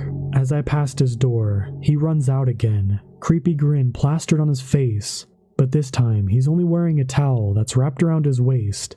I run up to my apartment, and he follows me on the sidewalk for a bit, but this time he doesn't stand at the bottom staring up at me. He just walks back home calmly. I run inside and start crying and frantically call my husband. I can hardly get out what happened, but when I finally do, he tells me that he's going to call our friends who live across the street and have them walk over and take me to their place. They come and pick me up, and we call the police when we get there. The police come, I tell my story, and they tell me that they can't charge him because he didn't do anything illegal, but they'll make a report of it. We call the HOA president and report this to him and see if there's anything he can do about it. And the president immediately asks, "Was it such and such apartment?" Yes, it was. How did he know? Apparently, there have been many incidents of him. He has followed other women, watched girls swim for hours at the pool, and even delivered a pair of his underwear to a woman. So we asked the HOA president if there's anything the HOA can do. He says he'll have to talk to the owner of the unit and see what they can do about him. But it turns out that it's his mom who owns it, and he's just living there by himself, creeping on as many people as he likes. On the phone, she seemed very cooperative and said, "Oh yes, I'll evict him then." Nothing ever happened. She never spoke to the HOA again, dodged their calls, etc. So it looked like we were stuck with this creeper. And of course, that couldn't have been the last encounter we had with this guy.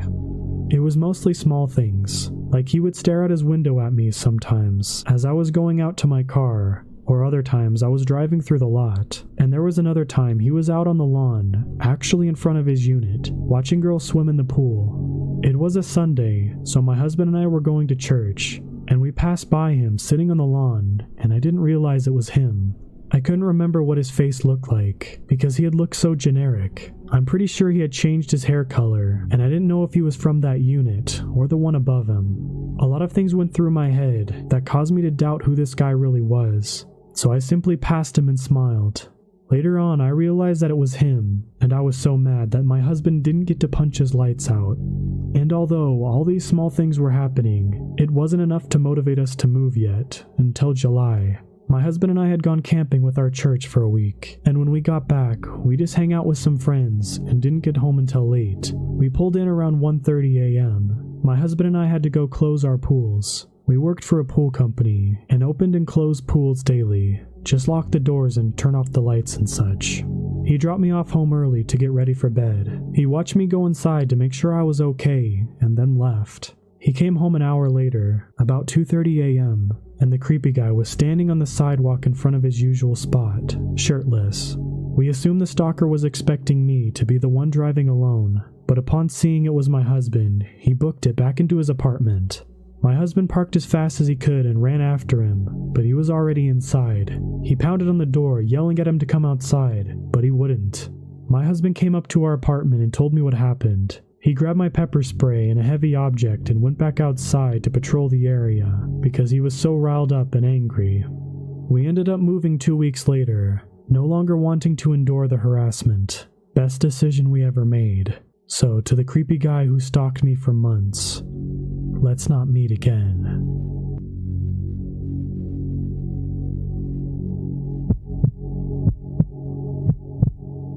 This happened to me about 2 years ago when I was 17. My family went out for the day to go shopping for food, and I stayed home alone. I was in my room playing video games on my computer with my headphones on, and I always kept the door closed. After about an hour, I had to get up to go to the bathroom. Both the bathroom and my room are on the second floor, and our house at the time was a 2-story detached house in Northern Ireland. So when I get back to my room, I remember closing the door and continued to play games. About 30 minutes later, I go to check on my phone, but realize I left it in the bathroom. I get up to go get it, and notice my door is open, slightly ajar. Now my house isn't drafty, and I know the door is good and doesn't just open due to wind or whatever, so it catches me off guard.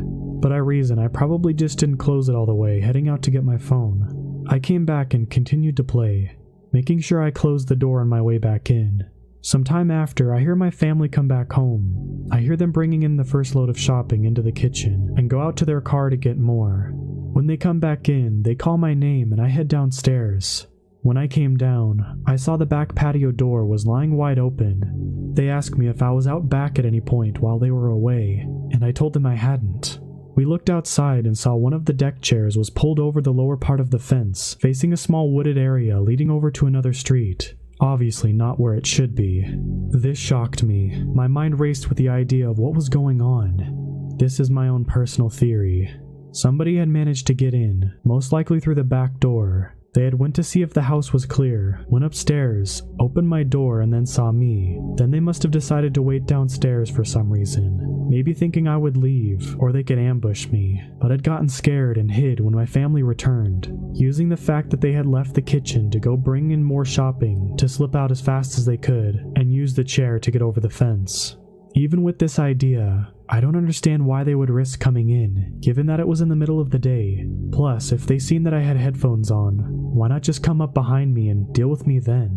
The worst thing about it is, I have no concrete proof of what happened that day. I have no idea why someone came in, how they got in, who they were. But one thing I feel certain is that somebody did come into my house that day.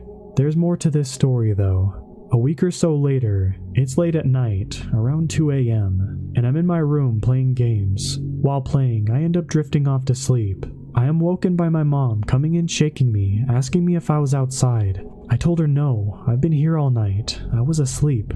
She explains to me that while she was laying in bed, she heard the back door slap, and as her room was just above the kitchen and the back door, she felt the shake of the slam.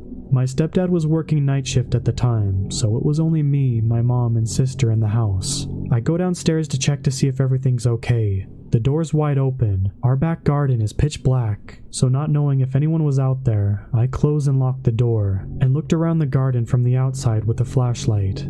I didn't see anyone outside and decided to stay downstairs for a few hours, keeping a lookout. The next day, we changed the locks. The strange thing about these instances is that nothing was stolen, none of our things were missing, and it seemed that nothing had been really moved or any drawers looked through. I have absolutely no explanation for this to this day. It baffles me. We had discussed getting the police involved, but we felt that because there was no serious evidence of a crime taking place, and that we would be moving out of that house in a matter of weeks, unrelated to this, we decided there wouldn't really be anything they could do to help, so we just had the locks changed and made absolutely sure to keep things locked down and watched until we moved out.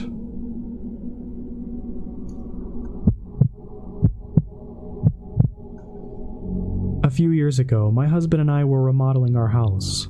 I had purchased my grandparents' old home after they both passed away, so we wanted to update it. We had gutted the living room and replaced the wall.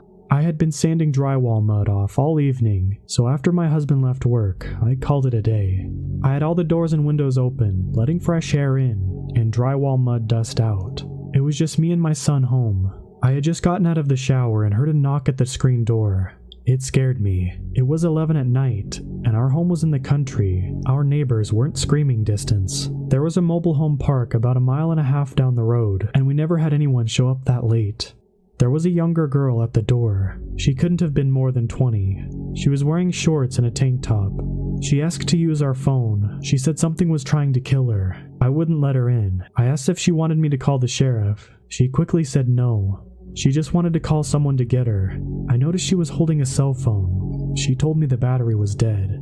I had my 2 German shepherds standing on both sides of me. I told her she could use my phone, but but couldn't come in because my dogs were trained attack dogs. We can't let anyone in that doesn't know us or them. She looked freaked out. When I handed her our landline phone, she extended her arm out.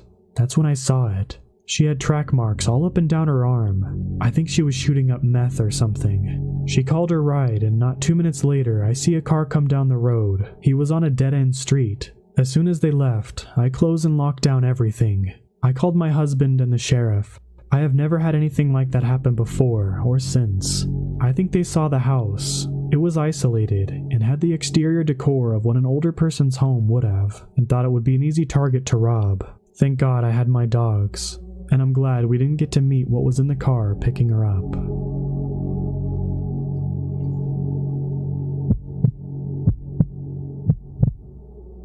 So first of all, let me tell you this story began in March of 2017. I'm a 19-year-old male. My family and I moved into this new house that same month. I was really excited because this house was huge and got a beautiful garden with a pool and a hot tub. I'm not bragging, but this is information that will be important later on. When we moved in, the real estate agent told my parents and me that there was a series of home invasions in our street, and that our house and our neighbor's house were the only ones which they hadn't broke in yet. The first weird thing started to happen in May of 2017. My room is at the patio, so when I look out the window I can see the patio and the hot tub. At first I could hear the gate of our garden being swung open at night. That continued for the next 10 weeks. Sometimes we would go outside in the morning and all of the lamps would be bashed in. At first, we thought some burglars are opening up our garden gate at night, because every morning my parents open the patio door so our dog can go outside to pee, while one of my parents would get dressed and go off for a morning walk. So I guess the burglars were hoping for the dog to run off, so they would have it easy to enter our home. All of these incidents made my mom feel really unsafe in our own house. All of a sudden it stopped, so we thought the person, or people, whoever did this, moved on or got bored. But after 5 months, everything started all over again, but worse.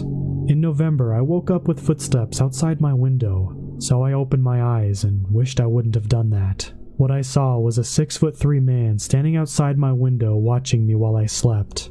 He looked so old, yet so young. He had a young face, but his haircut made him look 25 years older. At least that's what I could see in the dark. I was frozen. I couldn't move, so we just looked at each other in the eyes for what felt like an eternity. Suddenly, he ran off, so I took my chances and ran into my parents' room and told them everything. My dad grabbed his gun, which he is keeping at home now because he got worried over the past months. He's a police officer. He ran outside but couldn't find the man, but only a broken gate, so he called the police. The police, actually 2 colleagues of his, came, but they couldn't do too much, so they left rather quickly. 2 months later, I woke up to splashing sounds. I got up, looked outside my window. I noticed that the sound was coming from the pool, but I couldn't see due to the trees blocking my view, so I shrugged it off because I thought there's just something wrong with the pump, which wasn't a rare thing. So I went back to bed, but I had a hard time falling asleep since the sound grew louder and more intense. So I got up and went into the living room, which allows me to see the entire garden. When I looked outside, I got the same feeling which I had 2 months ago, when I spotted the guy outside my window. Anyway, so I looked outside and saw the same man standing in our pool, draining our pool with a small cup, and I mean it how I said it. He was standing in our pool with a cup throwing water on the grass. He had this dead stare in his eyes, like he didn't even know what he was doing. He noticed me watching him and just smiled at me while diving down like that's the way to escape. I woke up my dad, who immediately called the police. They left as fast as they came, since they didn't find anything but an empty pool. They said he was probably homeless and just washing himself off, but I'm certain that's not what he was doing. It is now the end of August 2018. I noticed some weird cars parked in front of our house lately, and if someone would spot them, they would drive off. My parents left me alone this weekend. Since it's my uncle's birthday, I didn't want to come along, so I decided to stay home. I got bored all alone at this big house, so I called a couple friends of mine to come over and hang out at my place. They came at around 7, and we started drinking some wine and listened to some music. Time passed, and it was 11 when we heard something knocking on the window of our living room. I thought I was imagining the knocks, but my friends looked at me like they were about to ask me if I was expecting someone else. I turned off the music to listen, but all we heard was silence. I turned on the patio lights when a girlfriend of mine yelled, "Hey, there's someone running." I didn't see anyone, but I heard the gate slam shut. I was worried, but decided not to call the police since they couldn't do anything anyway. I was really glad that my friends drank something and had to crash at my place, so I wouldn't be alone that night. Today is Saturday and my friends left around 5 p.m. I was in my room when I heard something fall behind me, so I got up to see what it was. When I walked towards the bathroom, and I was freaking out when I could see a person right behind the door. The person didn't notice that I spotted him, so I walked back into the room to get my phone and call the police and my parents. I wanted to go down to the den because the lock on my door was broken. When I passed the bathroom, I saw the person was standing there, so I opened my camera and took a picture as proof for my family and friends. Here's that picture. When I took the photo, I didn't think about the flash, and my phone illuminated the entire bathroom, and the door slammed shut. I thought that was my chance to abandon the house completely, so I ran right out of my house and called the police. They arrived within 10 minutes. They went inside and came out with the same man who was terrorizing me and my family for over a year and a half now. The police say he was sitting in our bathtub, staring at the drain. He was constantly saying, "The cult elderly will eliminate you." Right now, I am sitting in my room, writing this story, and worrying about the cult he was talking about. Are the suspicious cars in front of my house a part of the cult, or is he just an insane man? The entire event doesn't make sense to me, and I don't know what is yet to come, but my family and I will move again in December.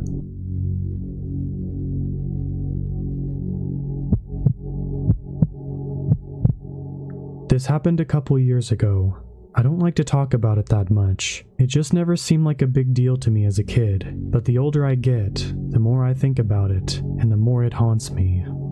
It was New Year's Eve, 2011, and me and a couple friends were having a sleepover. My friend's neighborhood was relatively new, so there was still houses being built around him. We had all stayed up until midnight, but were still hyper on sugar and had no intention of sleep. One of my friends had the idea of going to play hide and seek in one of the houses being built. We asked his mom, and she was okay with it, but she gave us her phone to hold on to and told us to text my friend's dad in case anything happened. We took the phone, got our coats, and headed outside. The house was only about 100 yards away from the porch, so it wasn't that far of a walk. We jogged across the street since it was relatively windy and we didn't want to stay in the cold air. We decided to play in pairs, but if you were hiding, you had to stay with your teammate. I volunteered to be the seeker, so the two hiders headed into the house while me and the other seeker began to count. Once I hit 60, the game began.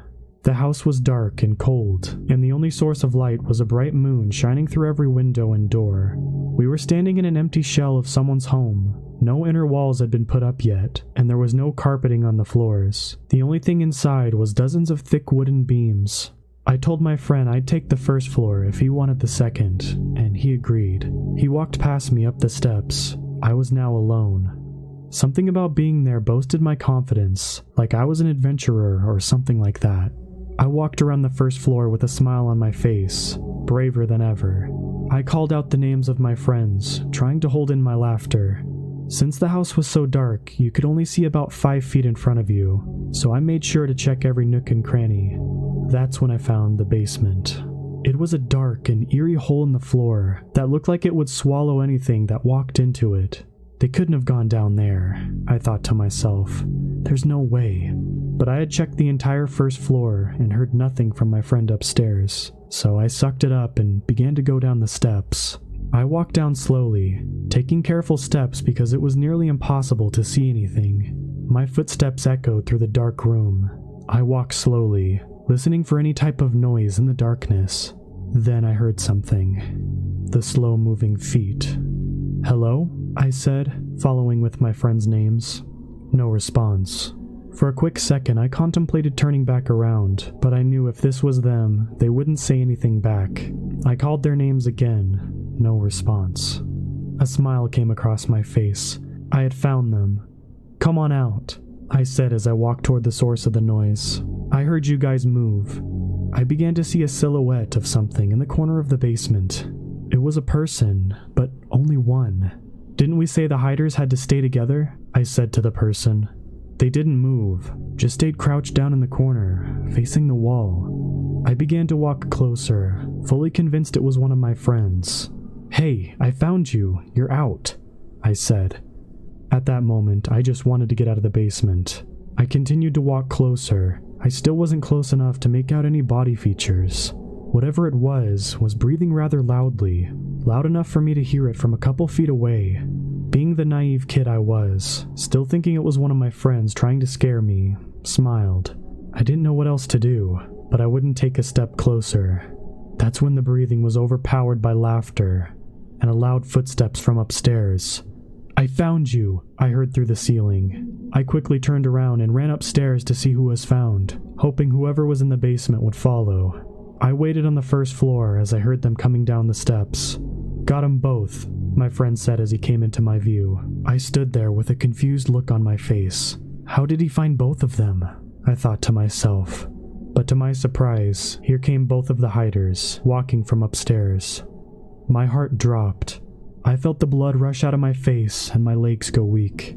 I slowly turned around and stumbled towards the front door, without saying a word.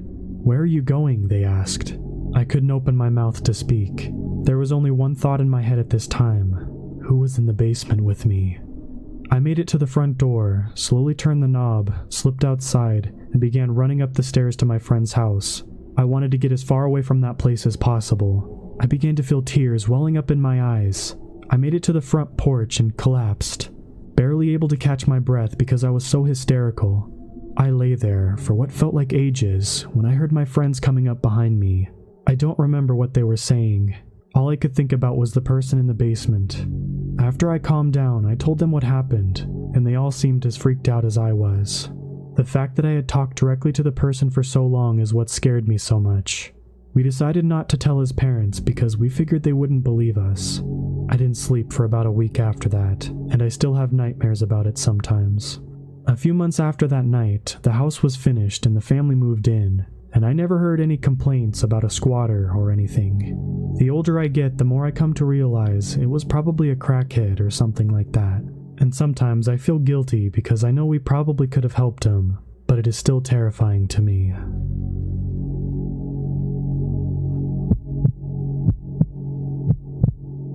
I wanted to share this pretty frightening story that happened to me back when I was 12 years old. I was recently going through some old cringy notebooks and journals with my girlfriend, and found a journal entry where I wrote about this day, and all the memories came flooding back to me. I used to live in what I thought was a really safe and secure private community. I wasn't allowed to just wander around too far from home without supervision, but because our neighborhood was a gated community, my parents let me walk around within the gates anytime I wanted, even if they weren't home. One day I was riding around the neighborhood after school when I saw a middle-aged woman crying on the floor of her porch, with the porch door wide open. I was pretty concerned and got off my bike to go see what was wrong. She said she was having problems with her husband and immediately asked me to come in to help her. My stranger danger sirens were going off, so I declined. She kept pushing me. Please, just for a moment. I just need someone to talk to. Now, I was raised with respect to elders and to be a good person, but also raised with aforementioned stranger danger. So, being a young naive kid, I actually felt conflicted about whether I should go in or not. Ultimately, I declined repeatedly enough that she instead asked me to wait outside with her and sit with her until she felt better. I agreed to this since I felt safe in my own neighborhood. She asked me to wait on the porch for her while she walked into her house and visibly grabbed some framed pictures from the wall. She then sat down next to me inside the house while I was sitting on the porch, just outside her front door. She started showing me the pictures. One was of a kid older than me in a local high school football uniform, and another of a man and the same kid. She starts telling me about how this is her kid and her husband. She went on to tell me stories of how she met him, and how they spent their honeymoon in Hawaii, and how her kid was doing so good at football, one of the best on his team. She was worried that if her husband got a divorce, she wouldn't be able to see her kid anymore, and she started bawling again, this time onto my shoulder. This actually caused me to let down my guard quite a bit. Once I knew she had a kid, I felt more comfortable around her for some reason. She was talking for a while though, and I was beginning to start to feel a little awkward, as she was on and off crying on my shoulder and I didn't know how to react to the situation. What the hell did I get myself into? I kept thinking to myself as I nodded my head and pretended to listen. I was more concerned about finding a good excuse to tell her I had to go home. She kept calling me such a nice young boy, and telling me, "You have no idea how important it is for you to spend your time here with me," which made me feel a little bad about just leaving her. She kept telling me she wanted to reward me and make me some dinner if I just came in, which I continued to decline. At this point, mostly because I wanted to leave more than actually being afraid. Finally, I told her I had to go, and she asked if I knew anything about how to turn her cell phone on, as she got her first one recently. I told her I did and could help her out before I left. She told me to wait again, and this time she left for quite a while. I kept thinking I should just walk away, but a part of me didn't want to be rude, especially since she lived around the corner from my house and possibly knew my parents. My anxiety levels would spike as I got closer and closer in my head to convincing myself to just stand up and walk away. Then it would dissipate and I'd tell myself no, I can't just leave. Finally, after what felt like an eternity, she brought me her Android phone. I had only had an iPhone 3G at the time, and that was my first smartphone, so I was a little worried I didn't know how it worked. I just held the power button for a second and lo and behold, it booted right up. She asked me then if I knew how to check text messages. I found and opened up the Messages app, and there was only one number, not saved as a contact in the app. She'd pointed to it and said, "That's the idiot. That's my husband's number. Read me his texts."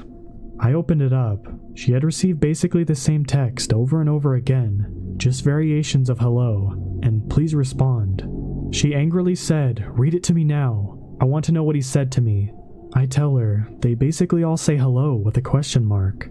She just reaffirmed in a stern voice, "Read them to me." I start reading them. Hello. Hello. Please respond. She just has her eyes closed and she's nodding sometimes, commenting along the lines of, "That idiot. He does miss me. Well, screw him. He had his chance." She turned quickly from this crying, distraught woman who was worried about her husband would leave her, into an angry, spiteful person who felt like she was in the right. When I stopped reading a couple times and asked if she wanted me to stop, she would snap at me, "Keep reading." Then I would continue. I started to feel like her husband was the crazy person with this many messages. I must have scrolled through dozens of messages, almost identical, spanning back days. My heart was racing. I felt like I was involved in something I shouldn't be involved in. I really wanted to go home, but every time I stopped, she would angrily tell me to keep going. That's when I came across the first message that wasn't hello. "Stop messaging me and leave me alone. I've reported you to the police and got a restraining order. If you come anywhere near my family, you will be arrested." My heart sank. That's when I realized all the messages I had been reading so far were being sent from her phone. I paused in shock and she again snapped at me, "Keep reading." I told her I couldn't because it was getting late and my parents had dinner for me. She again said, "Why don't you just come in for dinner? I'll make you something. You can let them know later you are helping your neighbor. They won't be mad, I promise." Only this time it was a mixture of angry and desperate. I told her they would be worried and wonder why I was gone for so long. She pleaded a couple more times for me not to leave her and started to cry as I stood up. I honestly felt really bad about it at the time. I rode my bike home as quickly as I could. My parents had just gotten home from work a little while ago and asked me where I was. I didn't tell them the truth because honestly, I was worried that they wouldn't let me hang around the neighborhood when they weren't home anymore. A few days later, I came home and there was 3 police cars in front of the house. My heart sank. I asked my parents later that night if they knew what happened. My dad said, "Oh, there was just a break-in or something." I later asked one of my neighbors to see if I could get more information. Apparently, one of the neighbors fell in love with a homeless woman after inviting her in for a shower and a place to stay. He got her new clothes and a phone and was trying to help her get a job. Turns out the reason she was homeless was because she suffered from mental illness. And he kicked her out when she was starting to have delusions of his kid from a previous marriage being her kid as well. She began harassing him after this, so he left the house to his parents' house and sent the kid to his ex-wife's house because he was worried for his kid's safety. He had every right to be, because shortly after he left, she broke a back window of his house and came in. She had been living there for nearly a week before a neighbor noticed the window was broken and called the police. She apparently trashed the whole house by that point and was arrested. I almost didn't believe it, but I actually went back to look behind the house and saw the broken window. I guess the guy broke his lease and moved out immediately because he was worried that she would come back after getting out of jail. I don't know if she ever tried to come back, but I hope they disclose this to the new tenants. Honestly, I still get pretty freaked out to this day about what could have happened if I went into that house.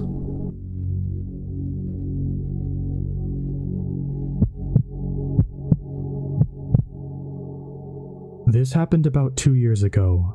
For context, I was living in college apartments for students, but unofficially, and my unit was on the first floor. It was a 3-bed, but I only had one roommate at the time who was away for the weekend, leaving me home alone. I am a small person, 5'3" and 120 pounds, and my dog is about 25 pounds, and not fully equipped for self-defense. It was around 10 p.m. on a Saturday night, and I was taking a bath. I heard my dog growl as her hunches went up, and thought it was weird because she hardly does that. I thought, whatever, it's an apartment. Somebody's probably partying. So I got out, got dressed, and laid in bed with my book. I heard a knock at my door. Hello? I saw your light on. I was just wondering if I could use your phone. I was working on the lines around here and my truck battery died. I need to call into work and my phone died.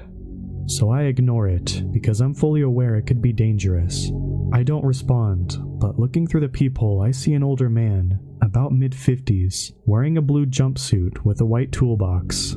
He has gray hair and a gray mustache, and I'm wondering why he's working on the lines. 1, on a Saturday, and 2, around 10 p.m. It struck me as odd, so I didn't respond. About 3 minutes later, he knocks again, saying something like, "If I could just use your phone, I could get out of your hair. I just need to call my boss and tell him." So I checked the peephole again, and I noticed there was no name tag or company on his jumper. I'm silent. My dog growls again, this time more angrily around the front door. She starts pacing and getting frustrated. I texted a friend or two this was happening. Again. This time, after about 7 minutes, he knocks, more abruptly. "If you don't want me to keep knocking, let me use your phone so I can get a ride. I know you're home. I can see your light." He was beginning to sound frustrated and angry at being ignored. I ignored and my dog began to show her teeth. She directly faced the door, teeth baring, and began barking viciously. I have never seen her do that before, or since. He pounded on the door again and didn't say anything this time. I looked back at the peephole, becoming scared for my safety, and my mind thought, why does he have his toolbox if he could have just left it in his car? And why does his company uniform not say the company's name? Why hasn't he moved to another unit? I continued to ignore him, but at this point, more out of shock, he pounded on the door once more, and my dog barked louder and more aggressively. He said, "Fine, I'll have to walk down the street and ask for a phone there. Thanks for nothing." She barked for another minute or so, and eventually he left. I was concerned about him entering my side doors, so I locked them, and just hope he didn't, as I called some friends. Maybe this man genuinely needed help. Maybe he was working overtime, but it still bothers me today. 1. Why did he focus on my unit for so long? He spent maybe 15-20 minutes trying to use my phone. 2. It's possible his work uniform wasn't labeled, but why bring a toolbox with you and ask for help? I didn't see what he had in the toolbox, but I think it would be heavy and he'd leave it in his truck. 3. He said, "I know you're home." Maybe this one is small, but in a 3-bedroom unit, why would you specifically address a you? Why not say somebody? The most terrifying thing is later in that week, I told my facilities manager there was a man on Saturday from their electrical company trying to get help for his truck battery. She said, our maintenance men do any of the work on the electrical lines. We don't hire contractors. They finished their electrical work near your unit last month, so there would be no reason for them to be working there." I don't know why he lingered on my unit so long. I felt like prey, likely because I was. I had seen a white truck a lot outside my building for a couple days before, and just assumed it was somebody's friend or something. Lots of people go in and out, but I really think this guy was there watching and waiting for a good moment.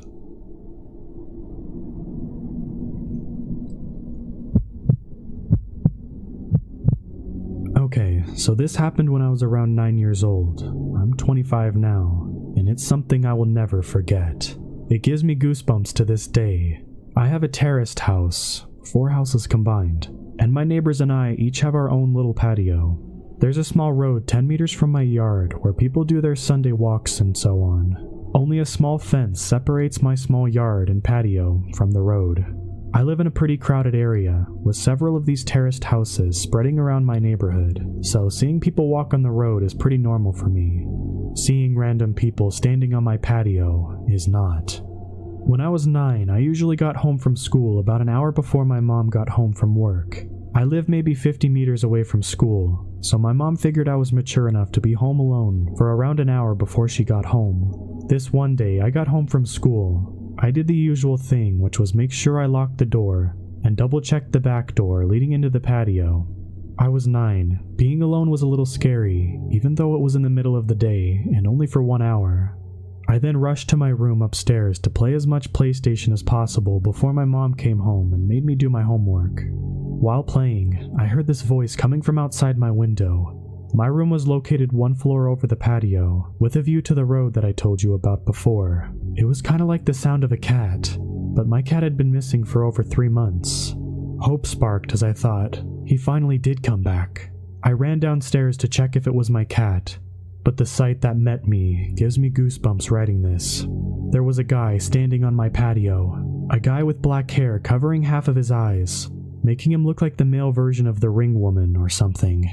I could hear him making high-pitched sounds, almost like a cat meowing. A brown liquid was running down from his mouth, and I could see him spitting out my dad's stomped cigarettes.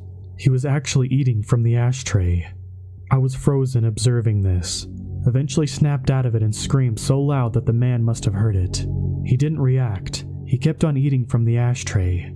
I ran upstairs to my room, locked the door and called my mom, who then called the cops. I have never been more terrified in my life, laying in my bed under my sheets, shivering with fear as I hear this creepy high-pitched noise from the guy eating cigarettes from the ashtray on my patio. I kind of blacked out for a moment, because the next thing I remember is the police arriving on the road by my yard. I hear them talking to the guy, saying stuff like, "What are you doing? Get over here, or we'll have to come down and arrest you," and so on. He didn't respond, but the high-pitched sounds was more frequent and louder. I decided to look through the window, feeling safe now that the cops were there. I could see 2 police officers standing by my fence, 1 man and a woman. I did not see the creepy man, however, because he was standing directly 1 story under me, out of my field of view. The police jumped the fence, and I remember hearing the creepy guy scream louder than anything I've ever heard before. He charged the female officer with full force, and knocked her out cold. The male officer immediately tased the guy, leaving him shaking on the ground, screaming still. The policeman struggled, keeping him on the ground while putting handcuffs on him, but he eventually made it. After a while, he managed to wake up the female police officer, who seemed badly hurt. He called for backup and an ambulance, and then he sees me staring in the window above him. The expression on my face must have been something else, because he just looked at me and said, "I sure hope you didn't see all of that." I started to cry. By this time, my neighbors started to arrive, wondering what was going on. One of my neighbors, an elderly woman, made me come down and she took care of me until my mom came back home. The police took the creepy guy with them in the car and left. Before they left, they promised to come back and talk to us about what had happened. This is where the story takes an unexpected turn. The male police officer came back later that night and sat down with me and my mom to talk. He explained that the guy on my patio was actually diagnosed with severe autism. He had escaped a facility where mentally challenged people live, located around 5 kilometers from where I live. He explained that the guy had actually lived in my house about 5 years ago, but he had been forced to move when his mom, his only caretaker, died. The poor guy probably thought he would find his mom in my house. He missed the routines, he missed living there with his mom. The police had to move him from that house that time 5 years ago, because he was extremely strong. This was the reason he reacted the way he did when the policeman came that day. Still frightened, I told the police officer that he needed to make sure this would never happen again. He promised it wouldn't. After a few sleepless nights, my life got back to normal. The years went by and the guy didn't come back, until 1 year ago. At this time, my mom and dad had moved out. I had bought the house from them, and I'm still living there today. I was enjoying my morning coffee on the patio when I see this random guy stop on the road by my fence. He just stands there, looking at me. I looked at him and gave him a nod, and then I hear the high-pitched noises. It's him. His hair had turned gray, but the high-pitched sounds made me realize. My heart started racing as I instantly remembered the reason why he was back. I realized he must have managed to escape again. Because I kept my cool a little bit longer than when I was 9, I started to realize how sorry I felt for the guy. 16 years later, he was back to look for his mom. I decided to carefully ask him if he wanted to come down to the patio. He instantly started to jump the fence. I started to think that he would knock me out like he did that police officer.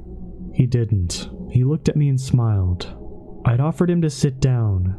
He didn't respond. I offered him to come inside and he started laughing, and we went inside.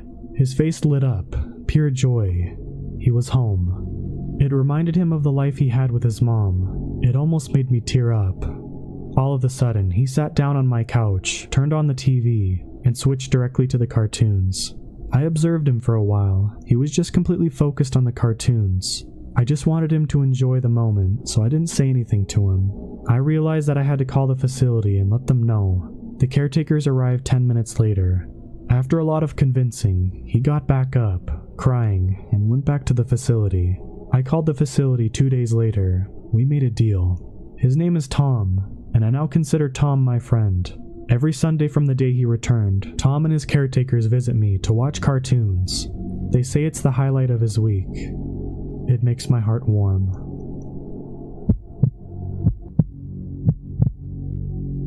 My wife and I just moved into a modern home on a quiet cul-de-sac in the suburbs, a few months after she broke the wonderful news she was pregnant. We'd done extensive research to find this house. It's only a quarter mile from the school and off the highway, a safe little haven from busy roads, and it's not too far from my job. After the movers left and a few hours spent unpacking and relaxing, Sharon and I finally slept in our new home 2 nights ago. I'm a bit of an insomniac already, and in the new place, I found myself tossing and turning. I eventually read the 2:30 a.m. on my bright phone screen and sighed. I finally got up and wandered downstairs and poured a glass of water. Then I walked into the living room and opened the window for some fresh air, a habit I found myself engaging in since quitting smoking. Through the open window, I heard a muffled woman's voice speaking and realized it was coming from the next-door neighbor's house. I looked over to the neighboring house's side window, and through it saw a woman in her 50s standing profile in her living room, barely visible due to the glow of the moon's light. She stood there, extending a hand forward and raising it up and down, as if practicing the action of shaking a hand in a greeting. I had to strain my ears to focus, but I was able to hear what she was saying as she repeated this action. "Ah, you're the new residents. I'm Mrs. Ainsworth," the woman spoke before tilting her head back to look at the ceiling. "What a nice day. Funny to think it's nearly Octoshish. Nearly Octoshish." She twitched into an odd shiver, clearly having trouble at the end before trying again. "What a nice day. Funny to think Halloween is nearly here," she repeated before restarting the sequence with the handshake gesture, over and over. I felt guilty spying, and I didn't want to speculate about what speech impediment or possible neurosis my neighbor might have. Though, creeped out a bit, I headed back to bed to eventually fall asleep. I woke up yesterday morning to the smell of sizzling bacon and the nostalgic sounds of the Pet Shop Boys from downstairs. I coasted through my morning routine with time to spare. This house felt like a home, and when I descended the stairs to see Sharon wiggling her butt to the 80s track West End Girls in her plaid pajamas, it was. I couldn't help but smile as I wiped the sleep from my eyes, while Sharon sung into the spatula and performed an impromptu dance routine before wrapping her arms around me. "Babe, I swear, it's perfect. Do you hear that?" she asked, moving her head towards the Bluetooth speaker. I nodded with a smile. "We can play music without the neighbors banging on our wall. There are no drunk people messing outside our window. And look at this," Sharon said. "I have room to cook." I smiled. Her comment about the window reminded me of the night, and I almost said something about the neighbor, but Sharon was in such a good mood, so I let it go. "Well, we need to make sure to unpack all the CDs, not just the 80s jams you stole from your parents," I joked, and she rolled her eyes. I soon kissed my wife and headed out the front door into the garden sun, in our picturesque American suburb. I unlocked my car. When I felt staring eyes, I turned my head to see a woman, that neighbor from the night before, watching me for a second before walking over. She was wearing the same outfit, and she extended a thin hand, which I shook, feeling her cold skin as she said those words. "Ah, you're the new residents, Mrs. Ainsworth," she said before looking up at the sky. "What a nice day. Funny to think Halloween is nearly here, she said, flashing a large, strange smile. Yes, it's a nice day. I tried not to trip over my words. I introduced myself and motioned to my wife in the doorway, who waved and smiled. Mrs. Ainsworth kept a broad grin on her face as she walked backwards a few steps before turning briskly, walking to her house, ducking under her garage door and then shutting it abruptly. My gaze drifted back to Sharon, who gave me the "what is that" look. I shrugged and shook my head before getting into the car, trying to focus on the day ahead. Yesterday evening, when I arrived after a tiring day of work, Sharon and I discussed the eccentric neighbor, and I explained what I had seen in the middle of the night, that Mrs. Ainsworth had been practicing all night to introduce herself. She clearly wanted to make a good impression, Sharon said, with a wink and a smile. Wait, should I be jealous, babe? She added jokingly. Oh yes you should, I purred, and she smacked my shoulder before I continued normally. I'm being serious, it was creepy. Sharon didn't seem bothered by it, suggesting maybe the neighbor had suffered from TBI, traumatic brain injury. She explained she'd seen a few in her years as a therapist. I shrugged and thought it was possible, but I wasn't content with the answer. As the evening carried on, however, I eventually found myself feeling less on edge, and we enjoyed a romantic evening. We fell asleep, and I almost slept through the night. I tossed and turned again, and woke up around 2 a.m., needing to use the bathroom. As I was about to switch off the light and leave, I looked out the upstairs window, and my hair stood on end. From that angle, I could see into multiple rooms of the neighbors' houses in the cul-de-sac. In every home, I could see at least one of the neighbors, fully dressed and standing in the dark. It was impossible to make out what they were saying, but they were all just practicing everyday tasks, things that were normal during daylight, but unsettling in those dark rooms in the middle of the night, alone. A chubby man in a sweatsuit and headband jogged in place in his living room, with the lights out before turning his head into a double take as if waving to spot someone. In another home's upstairs window, a little girl with blonde hair skipped with a jump rope in her dark bedroom. I then looked 2 houses over to a dressed man in oil-stained overalls, leaning on his kitchen table, using a wrench as if he were fixing something invisible. He paused every so often to wipe his forehead with his wrist. After watching him for a few minutes, his head turned to me, and his eyes locked onto mine, causing me to stumble back and duck out of view with a racing heart. When I finally peeked again, he was gone. I was barely able to sleep after an hour of trying to make sense of it in my mind. This morning, I got dressed and shuffled downstairs to meet Sharon as she poured me a glass of orange juice and scrambled some eggs. I explained that something wasn't right with the neighbors, that they were practicing acting normal in their dark homes at night. She said I needed sleep and was overthinking things rather coldly. After nearly getting into a fight, she told me she'd look out for anything particular as I chugged some coffee before heading out into the crisp air, underslept and on edge. When I stepped into the sunlight, I heard a rhythmic tapping, and I turned. There, I saw a fair-haired blonde child skipping rope in a driveway across the street. Sweat beaded on my forehead as I turned my head more to see the white truck in the driveway of that other neighbor in overalls. As he leaned under the hood with his wrench to fix his engine, I watched the practice routine continue as he wiped his brow with his wrist. My eyes darted over to the chubby man in a sweatsuit and headband, jogging down the sidewalk in my direction. He soon turned his head, pretending to be surprised by seeing me, then gave me that friendly wave I'd seen him practice over and over that last night.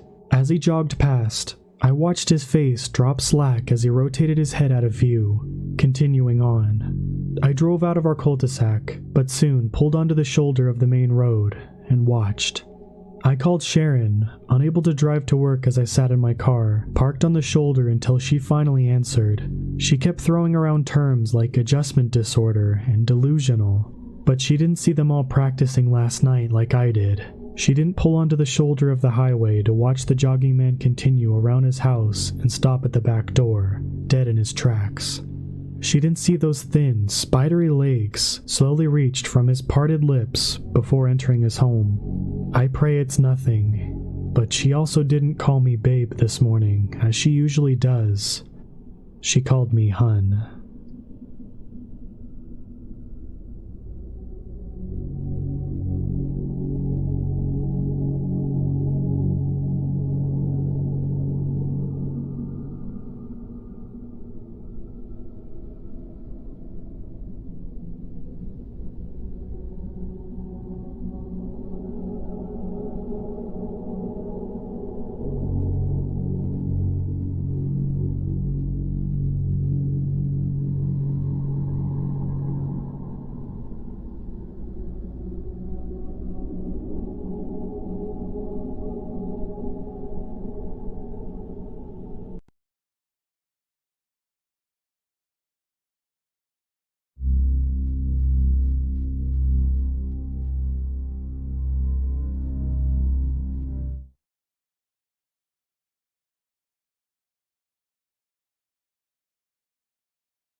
My aunt told me this story. We are related by marriage, so she has a whole new set of skinwalker stories that I would like to share with you. This story took place when she was a child. My aunt's family lived in a community about 20 miles south of Gallup, New Mexico. The area is far different from where I live. My house is surrounded by desert, and you don't really see trees until you move into the camp.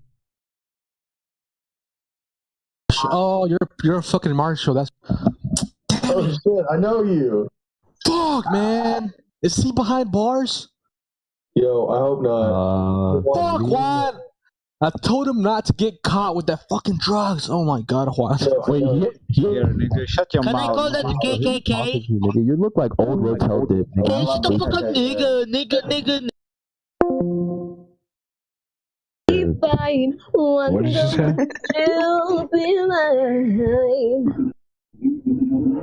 Y'all suck. Don't let mold make your restaurant fail.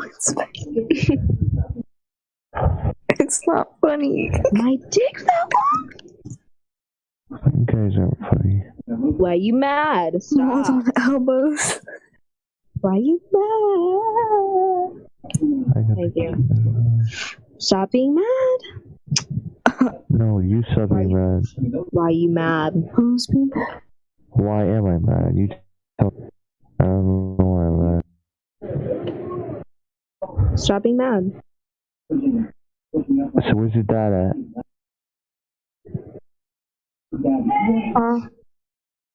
So where's the father figure? What? Where is the father figure?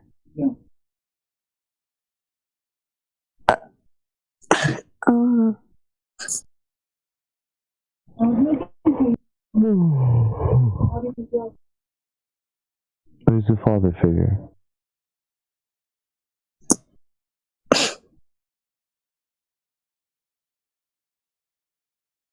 P-A-C-K-L-E. That's how you spell pickle.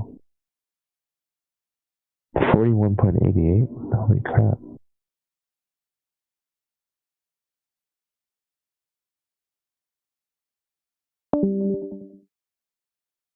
Hello? Huh? You guys sound tired. You sound tired. I'm not. Yeah, you are. Go to sleep. Am I? It's bedtime. No, you know, I was. It's your bedtime, bro. Go to sleep. Go to sleep, bro. It's your bedtime. I want to give you Discord Nitro if you keep on saying that. You said you're gonna give me Discord Nitro? Or should I take it away? I don't even have it. What? I don't have Discord Nitro. They'll never get it. Haha. Well, that sucks. Yeah. I guess. That's what? That sucks, I guess. My dog died. Your kidneys are gonna fail. Wait, what comes after February? March? No, it's January. February, January, April, June, July, October, September, December, November. You should go to sleep. You sound tired. No, you should go to sleep because you sound tired. Huh? Okay.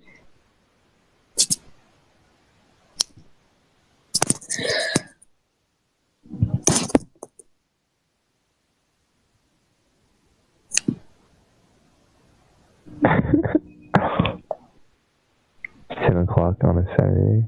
It's on a Friday. It's a Friday. It's a Friday, but it's gonna be Saturday at 12 o'clock. Saturday. I mean, it's Friday. Yeah, no shit. Is that a rapper Anthony, as are your you profile living picture? in the past? What did you say? Is that a rapper as their profile picture? Who? What rapper would they be? Wait, what did you say? Your profile picture looks like you're dressed up with a bunch of Indians. Bro. European Indians, not not the Indians that Christopher Columbus came over to see. I'm gonna change my thing back. Who are you? Who are you? met you, I was typing and I said it out loud. Who are you? But who are you actually?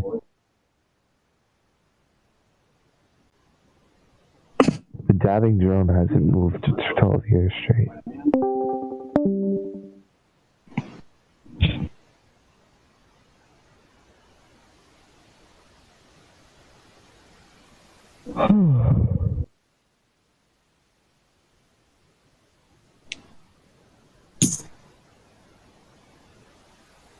Why am I yawning so much? You're tired.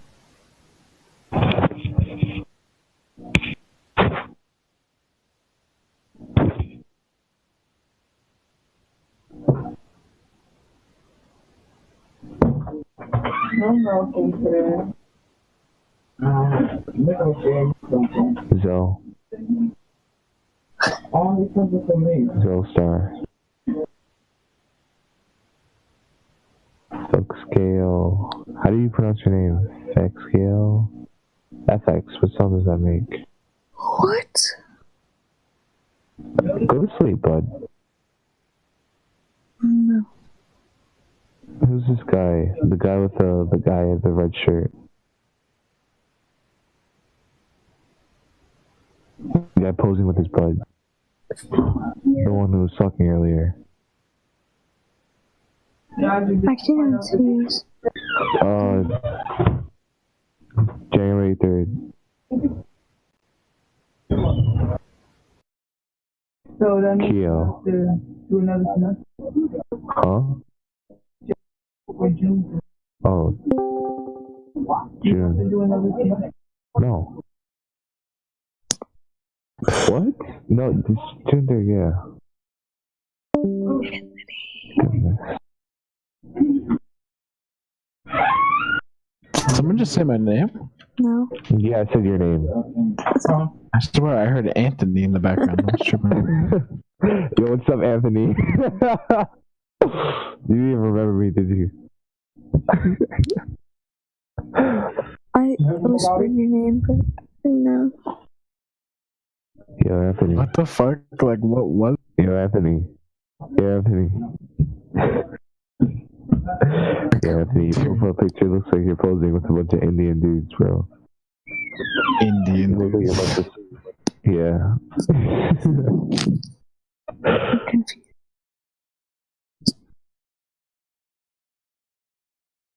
Calling the egg at 3 a.m.? He tried to kill me?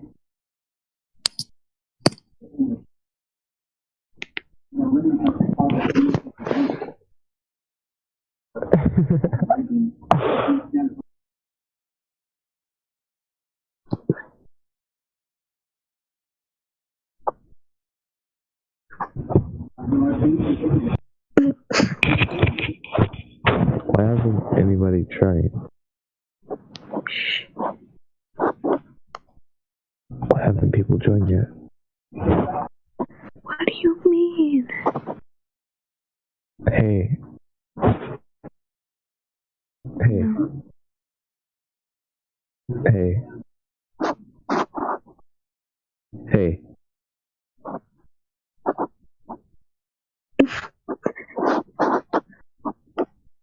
Hey. Hey. Bro, you do not stop talking, bro. That's the point. Why you guys Fuck so quiet? up, like, damn. But you leave. I mean, shut the What fuck does this look up. like to I'm only you? on talking. If you don't want noise, go into a text, bro. Before I have to call Danny personally you. Hey, I'm gonna go ghost on you, bro. hey, Hey. hey, Hey. Hey. hey. Hey. You could be doing that. At least can make a good Where's the conversation. evidence? Where's the evidence?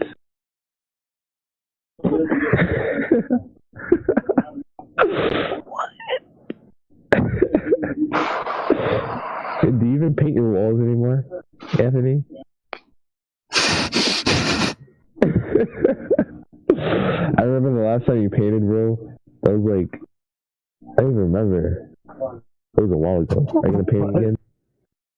Are you gonna paint again? I still have the Bear Premium from Home Depot. Wait, what? I'm so confused. So to stop being confusing.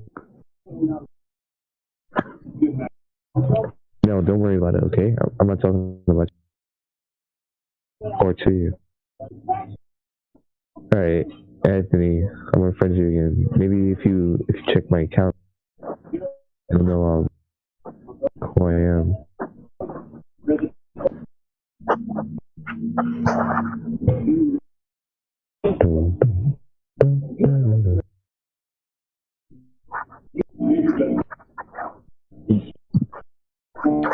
I wanna send somebody a DM saying chains, shoot, there we go. Shooting chains.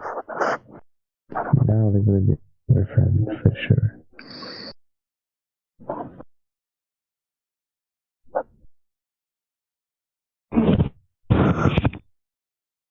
Nibbers,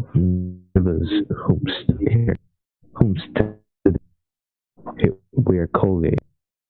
Sure, wear Colgate. Just wear Colgate. Put it on. Like it's... Nigga, you are talking to yourself. That's the whole point, bro. You don't realize that? You don't understand why I'm doing this, Anthony. I swear, I ain't been saying, bro. I swear.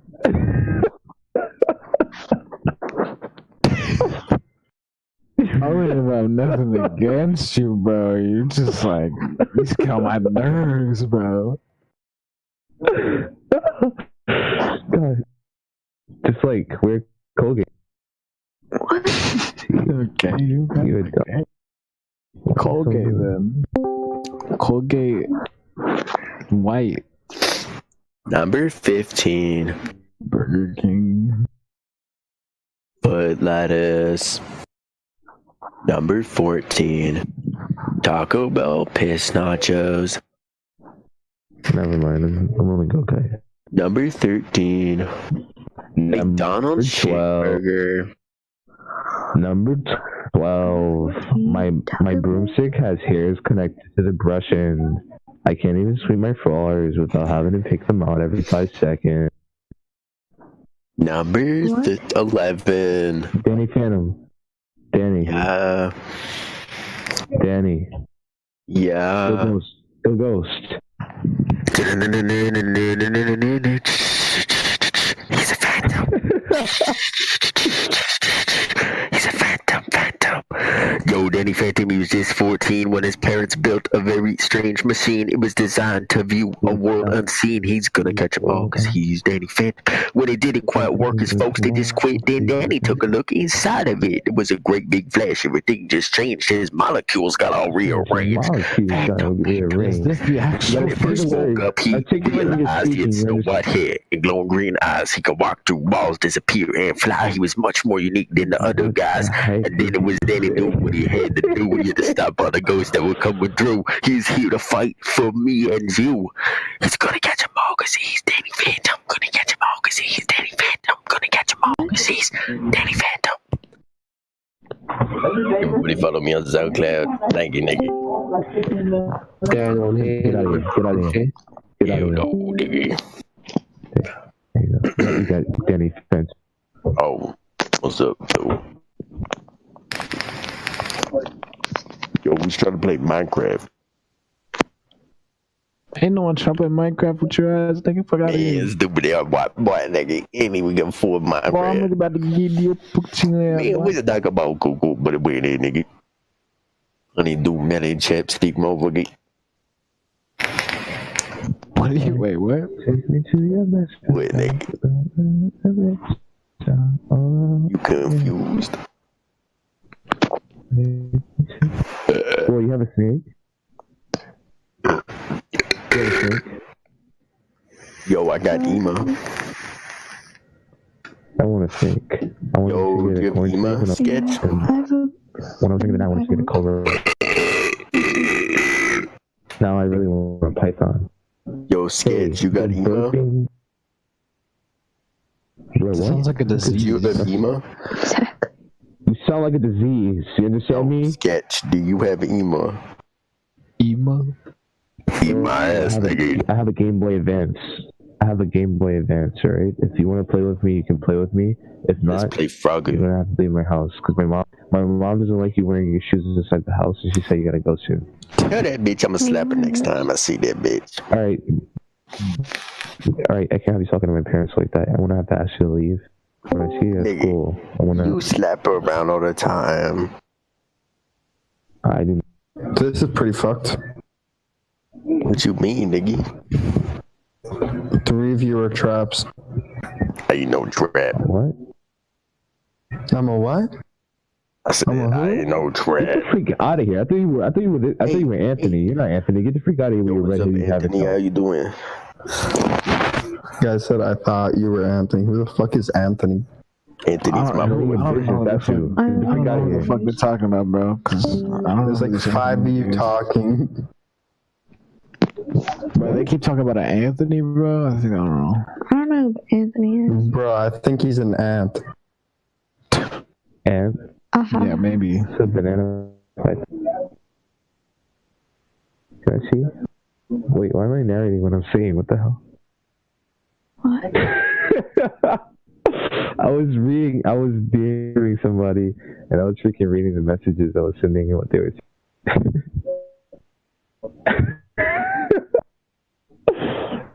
Oh man.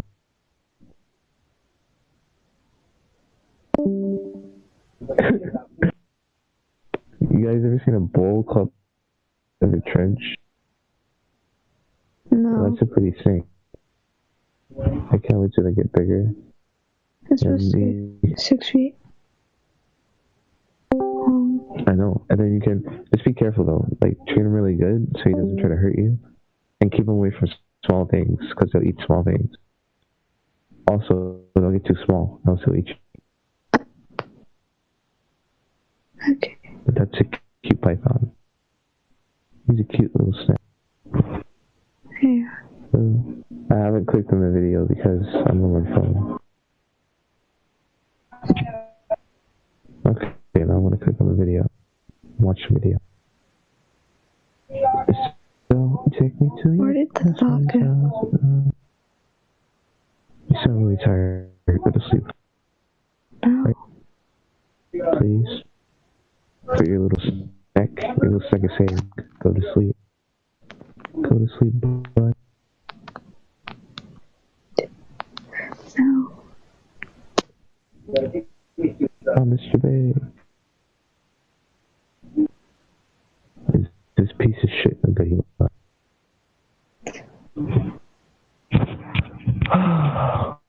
Zellstar. Yeah, I was just about to say it's Zellstar. If he's gonna talk. Zellstar. Yes. Oh, Zellstar, you here? Yeah. Alright, so why aren't you talking to me? You're the only I'm one. talking. Oh man, that's really typical.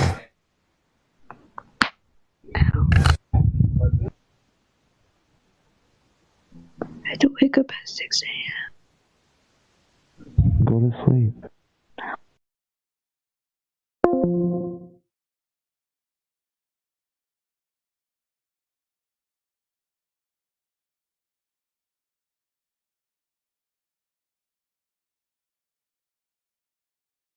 Canyon, Bread Springs is a forested area and where our story takes place. Like many people on the reservation, my aunt's family didn't have running water or electricity, so in order to have water, they would have to drive into town and haul water back in large containers. The containers are huge and easily fit in the bed of the truck. Her family would place 2 containers on a long flatbed trailer to make the best of each trip. Her family went into Gallup, filled up the containers, and went into town to do other types of business. Back then, seatbelt laws weren't so strict, and so my aunt and her siblings sat in the bed of the trucks as they went around town. It began to get dark, and so the family started to go back home. Most roads weren't paved, so they had to drive carefully because of the attached trailer. The lights of the town faded away in the distance, and soon the vehicle was surrounded in darkness. They drove, and the kids sat in the back and talked amongst themselves. That was until my aunt noticed something. A figure was crouched by the farthest water container on the flatbed. The truck wasn't barreling down the road, but it was going at a speed that it would be impossible for someone to run and jump on.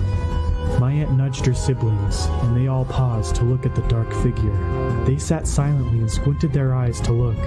It was too dark to really make anything out, so they ignored her and continued to talk. My aunt kept her eye on the figure and pulled hard on the sleeve of her brother when the figure began to crawl over to one of the water containers. The kids all stopped and watched in horror as the figure began to move carefully over the second container. My aunt said the figure looked like a person, however the limbs were abnormally long. These long limbs pulled its body closer to the kids. At this point, they began to scream and cry. They banged on the window of the truck. At this time, the creature was reaching for the tailgate of the truck. Due to the huge commotion that was now going on in the bed of the truck, the driver slammed on the brakes. The creature hit the tailgate and fell down between the truck and the trailer. The driver rolled down the window and asked what was going on. The kids screamed at the driver to go. They weren't sure they were safe until they saw the trailer move up and down, as if it ran over something large. When my aunt told me this story, I sat in disbelief. She told me that she was uncomfortable when this thing was crawling on the trailer, but true fear rang through her body when she saw its eyes. I asked her what she meant. She said they were like teddy bear eyes. I didn't quite understand what that meant until I pressed further. She said the eyes were shiny. When you shine the light in the eyes of an animal, they reflect back. The brake lights were shining, and whatever they saw that night had eyes that glowed back.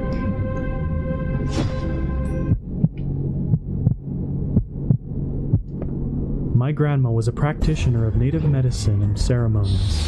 She was what the Navajo people call a crystal gazer. People would often come and visit her and ask her for healing or causes of their ailments. At times, people would ask her to help with protection from being attacked by evil entities.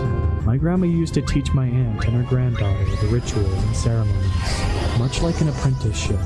My cousin was one such person my grandma had chosen to teach her shamanistic rituals. She would tell me the weirdest and scariest stories ever. One of the stories she told me was about a pesky skinwalker that attacked a neighbor of my grandparents. The skinwalker would go over to their homestead and tap on the windows, open the horse corral, knock over water barrels, and just be a pest to the family. It was thought that the skinwalker had been sent because of a jealous man was infatuated with the girl that lived there, and she had refused to date a certain person. That family had visited my grandparents and had asked for help, but my grandma was reluctant. A few days later, the skinwalker came back, and this time it harassed the sheep herder. Its attack was relentless, and the sheep herder was frightened and ran over to the family's house in the middle of the night. The father of the house told the sheep herder to calm down and go back to his house. The sheep herder kept saying it was calling his name, and he wanted it to stop. The father walked the sheep herder back to his house and walked around and didn't see anything unusual. The next morning, the sheep herder didn't come over for breakfast, and the father went over to check on the sheep herder. He didn't find him there, and the front door was wide open. The father started to look for the sheep herder. It wasn't long until he found him. The sheep herder was found strangulated by a barbed wire fence that was used at the sheep corral. The sheep were also gone, more than likely from the barbed wire that was taken off of the fence. The family was distraught and visiting my grandma for help. My cousin told me about the ceremony they performed and got rid of the skinwalker. She said the next morning they gathered some ingredients: Navajo ceremonial basket and a crystal arrowhead. She said that in the early morning, before the sunrise, they started the ceremony. She held the basket, and the arrowhead was buried under the ingredients. And while my grandma was singing, the arrowhead started to rise and levitate above the basket and flew out. They kept singing until the sun came up, and my cousin asked me where the arrowhead went. My grandma told her that the arrowhead took care of the skinwalker that was terrorizing the family. My cousin told me that the family had been freed from the skinwalker's curse, and they wouldn't have to worry about it again.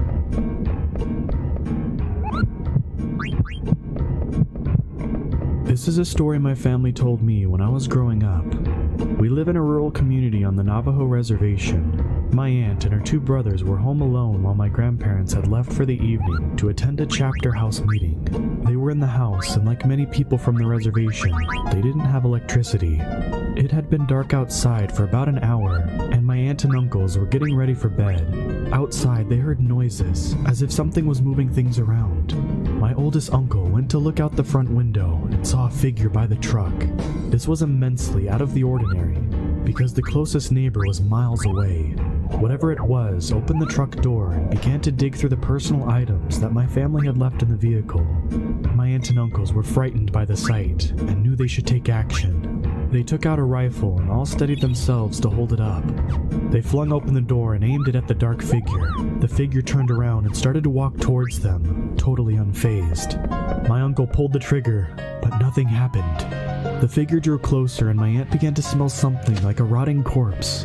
It was so strong it made her gag. My uncle continued to pull the trigger with no luck, and the figure came closer and closer. Off in the distance, headlights were coming up the road. My grandparents were returning. The figure looked towards the lights and started to move away and tucked itself behind a tree near the house. My oldest uncle ran towards the truck. My grandfather got out of the car, and my uncle pointed to the tree. The thing was poking its head out to observe what they were doing.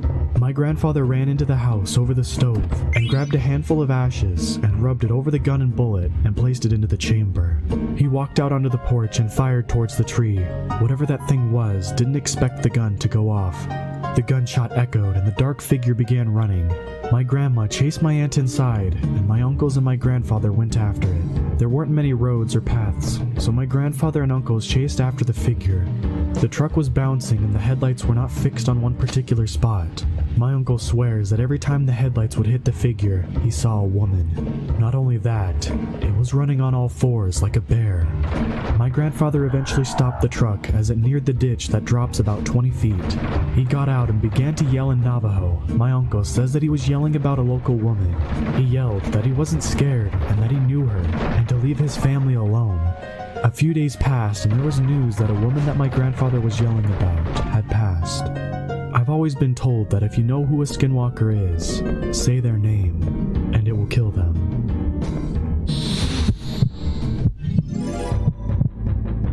My cousin lived in the eastern agency of the Navajo Nation in a community known as Crown Point. She was still living with her parents at this time and was a good girl, and was very popular and played on the basketball team.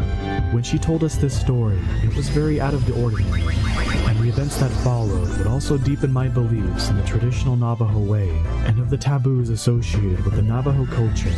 My cousin was coming home from basketball practice, which ran past sunset. It was during the colder months, so it was dark by the time she pulled into her neighborhood. She pulled into a small housing community that she lived in. It was far from a fenced community, but there were streetlights, and the neighbors weren't too far from each other. As she neared her home, she saw a group of dogs. This wasn't unlikely, as there are random packs of stray dogs that roam rural communities. These dogs don't belong to anyone, and they get food wherever they can find it. As she got closer, she noticed something was off about the dogs. There were 4 dogs, and they were sitting in a circle, all facing each other. This didn't really faze her until she spoke about the event later. Because this was a housing community, my cousin couldn't barrel down the road, so she slowly drove past the group of dogs and kept going on her own way. As she continued to drive, she noticed in her peripheral vision that something was running alongside her car. She turned her head to see that brown dog from the group was trotting alongside her car. She didn't mind much until she hit a strategically placed speed bump. The impact of the bump made her entire car wobble. She looked over at the dog again, still casually keeping pace with the car. She tried to ignore the dog and tried speeding up, keeping in mind where the speed bumps were placed. The dog continued to keep pace.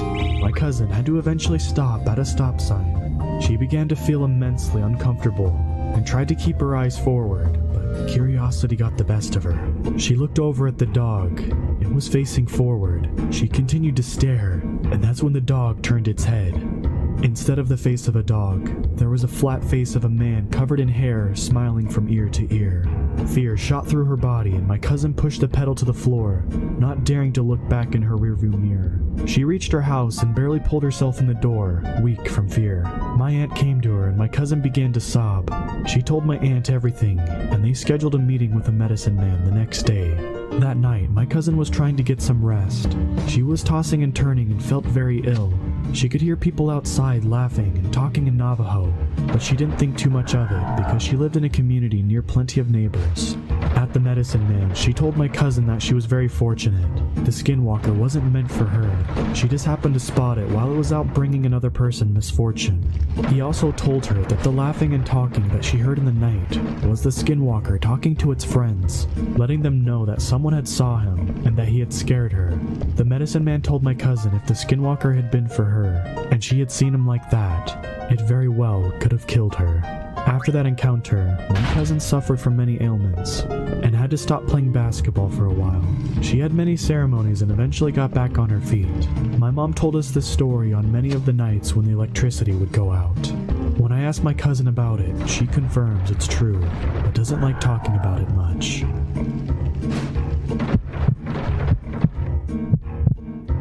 Out on the Navajo reservation, we don't have the city come and collect our trash, so we burn our trash in these huge burning barrels. Not very eco-friendly, I know, but it's what we got. If you don't like the trash properly, the fire will go out and the trash will just sit in the barrel. It is important because we are told to dispose of our personal hygiene items correctly. If you removed all of your hair from your brush, make sure the trash burned. If it was that time of month, make sure the trash burned. If you changed a baby's diaper, make sure the trash burned.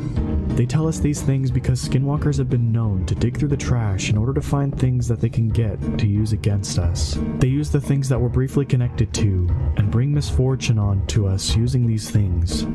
Some of my family members take part in the sport of rodeo. So, to practice, they have to rope a dummy and take turns roping it. My two male cousins were enjoying themselves outside and taking turns swinging the rope at the fake calf. The elders were always adamant that we shouldn't stay out past sundown, especially out on the res, where it's pitch black and there's no one around for miles. But my cousins weren't the superstitious type, and they were under a streetlight. My cousins were joking around laughing, having a great time. That changes when my eldest cousin looks over to the burn barrel. A dark figure is bent over, rummaging through the garbage that failed to burn. My cousin devised a plan that they were going to grab weapons, sticks, and rocks, and go chase whatever it was. They move strategically, so that they are able to flank the figure. They run full speed and begin yelling and swinging their sticks and throwing their rocks. My cousin said that they kept up with it for the most part. That was until the figure ran underneath the streetlight. What my cousins thought was a person was actually a goat. Why would they think it was a person? Because the goat was running on its hind legs. They stopped running and fear ran down their backs, and the figure ran off into the dark. Feeling nervous and not entirely accepting what they just saw, they began roping the dummy again. There was an awkward silence amongst the boys now. They saw something so unnatural, but talking about it now would just make it seem real. Were they crazy? Did they really see a skinwalker? The boys roped the dummy in silence until one of them looked over to the tree. There was a head peeking out at them. If they didn't pay attention to it, whatever it was would just poke its head out from behind the tree and stare. When they would look in the direction of the tree, it would quickly move back out of sight. This was the final straw, and my cousins ran back into the house. They told their parents and my uncle came out to look. It was still there, poking its head out and going behind the tree. My uncle loaded his gun and started to walk towards the tree. He aimed and pulled the trigger, but nothing happened. The gun jammed. Whatever it was began to run, but it was so fast, like a blur, as my cousin describes it. When it left, my uncle gave the boys a thorough lecture about staying out late. The next day, my cousins told my uncle about whatever it was had been digging through the trash barrel.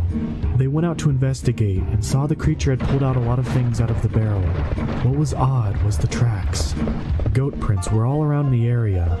They followed a set of tracks that were found around a baby diaper, several feet away from the barrel. Whatever they saw that night had very malevolent intentions. My cousin said that although the sight was ungodly, they know what they saw and stand by their claims.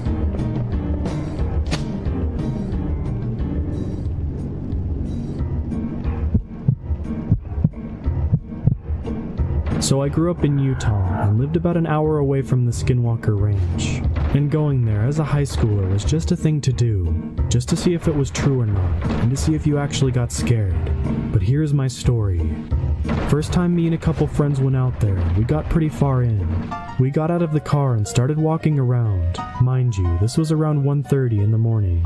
We found an old beat-up wood shed that looked like it was falling apart, but you could see through the holes of it. There were hooks, the kind you use for hanging up deer or cows. They looked mostly rusted, but the walls and everything around looked like it was splattered with old dried blood. It was everywhere, but of course it was dried. But the worst part started happening when we walked away from the shed. Since we had a couple of flashlights, we looked around when we were walking. We would see pairs of eyes around us. At first, it was just a shiny reflective look, like when you shine the light at a dog or a cat. So we thought it was just a couple dogs or coyotes. We continued on a bit more until we started seeing more eyes. But they were red, like bright red, even if you had the light in their direction, and they were a lot higher than a normal level would be for an animal. That's when we decided to turn back. What started to get me was one pair was always in front of us as we were walking to the car, staring at us like it was walking backwards with us. We never caught up to it, but it never left. Same with all of the others that kept circling us as we made our way back to the car. When we got to the car, we just wanted to get out of there. We got in, and it wouldn't start. Nothing would turn on at first, no matter how hard he turned the key. He tried it twice, then only the radio kicked on. We started panicking because the eyes got closer. Then bam! Something hit the side of the car really hard, but we couldn't see what it was. It hit the car on the right side 3 times. My buddy got the car started finally after like 5 minutes of freaking out, trying to get it going. I'm in the passenger seat about to crap myself, and my other friend was in the back seat, freaked out, but speechless, with the most scared look I've ever seen. But when he got the car started, there was no delay in leaving. He put the car in gear and spun those tires and got us out of there. Once you get out of the gate onto the main road that goes by, you're pretty much off the ranch. We thought we were away from everything since we were on an actual road, but my buddy didn't slow down. We were going 85 miles an hour down that road, going right home. I looked, and to the left, about 15 feet off, was a pair of red eyes. It was keeping up to us, and that's when it charged at us. I kind of got a glimpse before it smashed into the side of the car. It was definitely big, like 4 feet from its legs to its headish looking thing. Kind of hard to explain, and I didn't get a great look at it. We eventually lost it, and when we got home, we went straight to bed. But in the morning, we looked at his car. One huge dent on the left rear fender, and another dent on the right door on the passenger side, about the size of my head. We were so lucky to get out of there.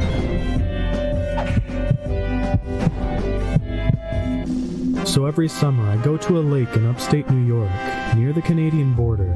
My family has a house that is pretty much in the middle of nowhere. It's a 30 to 45 minute drive to the nearest convenience store. We have 3 neighbors on our side of the lake, but there aren't any kids and it's mostly all retired or vacationing elderly people. They don't stay up past 10 and it's perfectly quiet when the sun goes down. Here's my story. I have zero explanation for this, and the most reasonable thing to assume is a skinwalker. Around 11:30 p.m., maybe midnight, my cousin and I go down to the dock on the water. We have to walk through a short path in the woods to get there, and the thick trees border directly on the shore. While looking out at the stars and the water, we hear a quiet, raspy rumbling. That's the best way I can explain it. Out of the forest, pretty far away. We didn't really know what it was and wasn't bothered by it. About 2 minutes later, we hear the same voice say both of our names. This time it was closer to our property. From our dock, we can see along the shoreline, and we're near a corner so we could see pretty well along the coast to our left. We were looking with a flashlight in the trees and saw nothing. Maybe someone was out kayaking at night and said something to their friend, and we just heard them wrong. Sounds travel across water very easily, so it couldn't have been someone from their house. Although our neighbors are about 1/3 of a mile away, our uncle couldn't have been pulling a prank on us because of how far away it was, and there wasn't any light. 5 minutes pass and we've calmed down. While we were sitting there in silence, thinking about what just happened, we hear footsteps. Loud, leaf-crunching footsteps about 10 feet to the left of our dock, right behind the tree line, so we couldn't see anything. These footsteps were either from a human, bear, or deer. My cousin whispered to me that we need to get inside, but I told him that it might be a bear, and I didn't want to get chased while running back inside. So we were sitting on the dock, holding our breath as the footsteps continued. then stopped for a bit. All of a sudden, we hear the same voice that said our names. Hello. I've never been more scared in my life. The voice was speaking English, but it wasn't human. It had an almost robotic growl under the word. Both of us flipped out at this point and sprinted inside, not even trying to glance at what was in the trees. My uncle was sitting on the couch with our dog. We spent the next 30 minutes checking the whole property in the nearby forest and didn't see anything. What the hell could it have been? This happened a little more than a week ago, and the scariest part I wondered was, how did that thing know our names? And why was it on our property? Yesterday, I was reminded of the skinwalker from some videos on YouTube. It fits perfectly with the story, but they aren't known for being in New York. I wish I saw what it was, to see if it had a human or a deer form. But the trees were so thick and it was so dark, we couldn't see anything behind the trees. Anyways, talking about them is apparently bad luck, and encountering what I experienced ever again will be too soon. So this took place in my dad's, then girlfriend's house, during broad daylight in Grand Rapids, Minnesota, just off of River Road. Behind the house there was a forest, but it's a bit dense to play in, so we'd usually just follow the deer trail a bit into the woods, till there was a clearing where there was a barbed wire fence that cut right through the middle of it. We'd hop the fence and go through the woods on the other side. On the other side was a planted pine forest that ran along the fence for the airport there. It was pretty wide open back there, so you could see straight down the rows to the other side. My brother and I were back there with the girlfriend's nephew, just tromping around. You know, just some kids being rowdy and noisy. Well, at the very end of the rows of trees is a road, which is actually a fire trail, but we called it the road. And on the other side of the road was a more dense forest. We reached the road and stopped and talked like we usually did, to look at a deer track or a squirrel or something, when this skunky bear-like smell came up. My brother and I both felt an urge to look up the road towards the airport fence. What I saw was what looked like the head of a huge black wolf, but it didn't look right. His ears weren't in the right spots and looked droopy, and his eyes looked off. They were too big and bright for his face. His front legs were long and skinny, but he was standing right like a wolf, just way too big. My brother and I looked at each other, and here's where I'm going to mention that my brother and I are very close, so we would usually give each other a look and know what it meant. Here we looked at each other and instantly started to briskly walk back.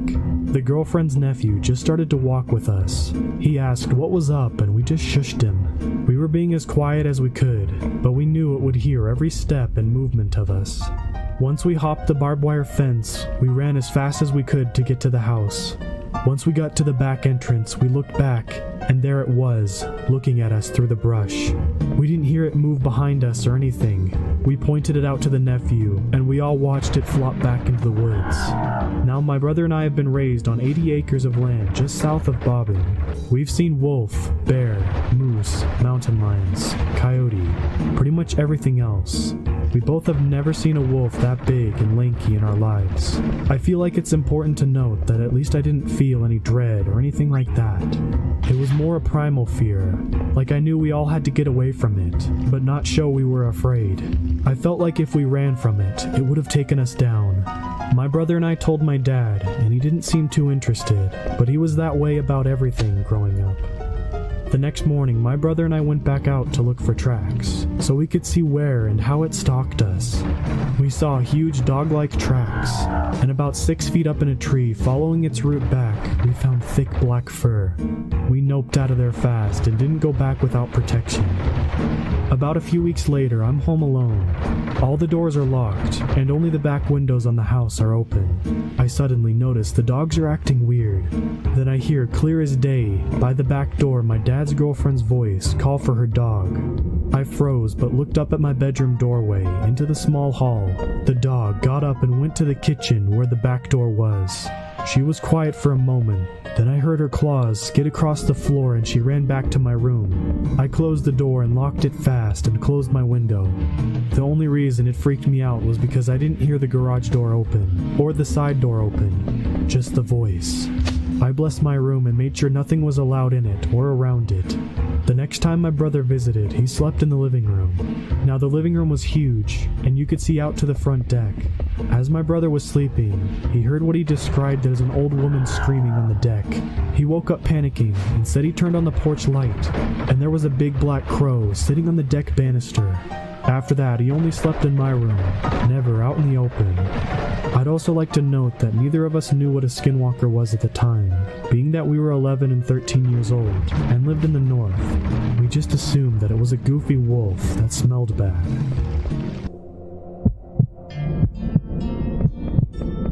For context, I live in the Midwest in a suburban area. My boyfriend lives about 30 to 60 minutes away from me, depending on if I use either the interstate highway or the city roads. That being said, I usually take the interstate, then take the highway partway home, since the highway is only about a mile or so away from his neighborhood, and I take it all the way to the interstate. There is also another road I can take, a paved country road with one lane on each side of the road, with no streetlights. It eventually meets up with a few main streets, which are numbered roads, and it will take you back towards the highway and city. I'm sorry for all the background about the roads, but I feel it's important, and I feel like my choice was a definite sign that the butterfly effect is always in works. On to the story. Earlier today, I went to pick up my boyfriend and we basically hung out and binge-watched a TV show I recently got him in. Around 11 p.m., he says he probably should go home since he works in the morning. I agree and drive him home using the interstate with no problems. We kiss goodbye and then I am on my way out of the neighborhood and towards the street that takes me to the main roads. If I turn right, it's a straight shot to the highway. If I turn left, I could take it down to the country road for a bit of a late night drive. I decide to take the latter. I turn left, then turn right at the stoplight and begin to drive through the dark country night. So I had my windows rolled down and my music up, just letting the breeze come in. It was pretty windy, so my car was swerving a little, and you couldn't see the stars or anything because the clouds were taking over the sky, building up a storm. I thought about switching on my high beams to see better, but the road was really curvy and had lots of hills, and I was afraid of accidentally blinding someone coming from the opposite direction. What happened next makes me glad I didn't turn them on. On the left side there was a small patch of woods with overgrowth. To my right were wide open fields, and in front of me was a hill. Toward the crest of the hill I saw something beginning to cross the road, something large and dark, with what looked like antlers on its head. I thought maybe at first it was a deer, or even an elk, and I slowed down. But when I got closer, I realized something was wrong. One of the things that were wrong was it was moving very slow, like it was hurt or something, and it didn't even glance at me. It just kept moving toward the patch of trees on my left, which I thought seemed weird. I felt like it should have at least acknowledged the sound of my vehicle. The second thing was, this animal that I presumed was a deer or an elk, couldn't have been. It was at least the size of a moose, but that couldn't be right, because where I am from, there are no moose. We had deer and maybe some elk, but no moose.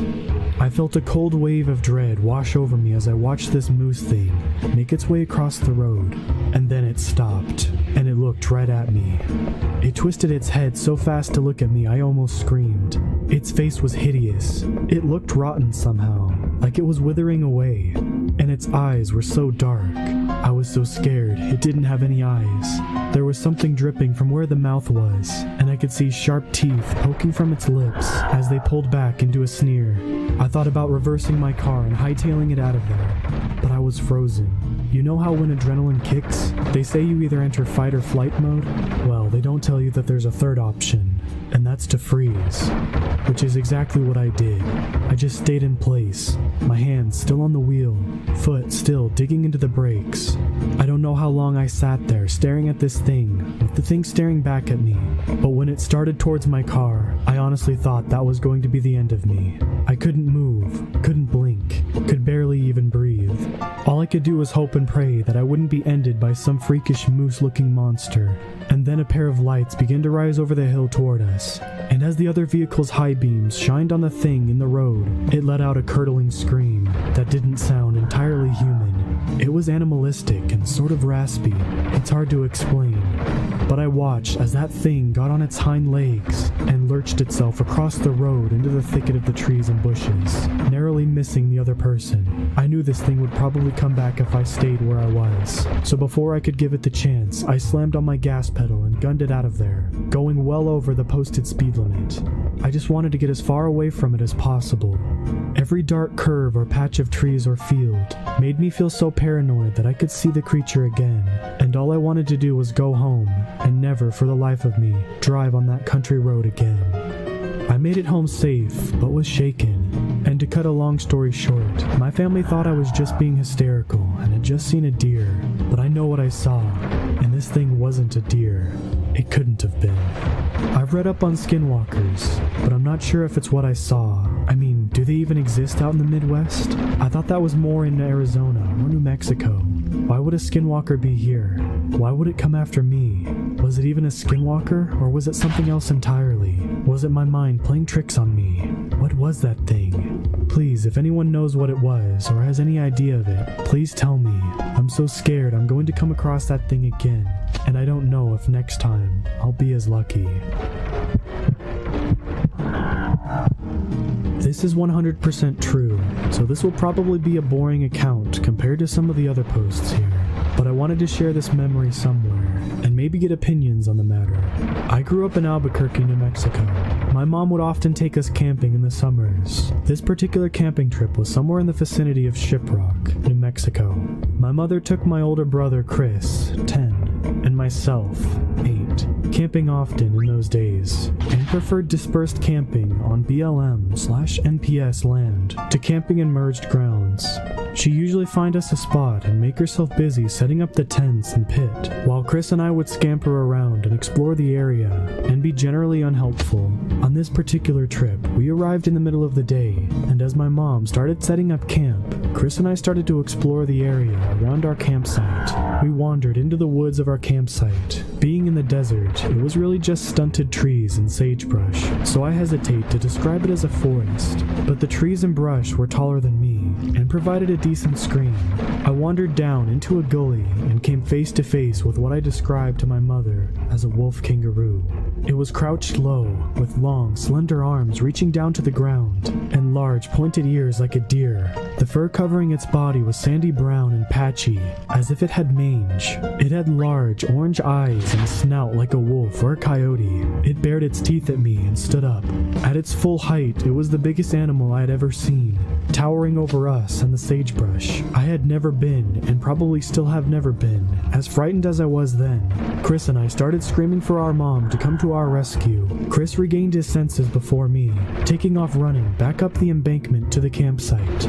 The wolf kangaroo turned and sort of, I don't know, speed skated away from us through the brush and tree. Its legs were backwards, like a dog's, and its strides took it far away and fast, faster than any deer or antelope I'd ever seen. After a split second of staring at it in horror, I followed my brother up the embankment, screaming for my mom.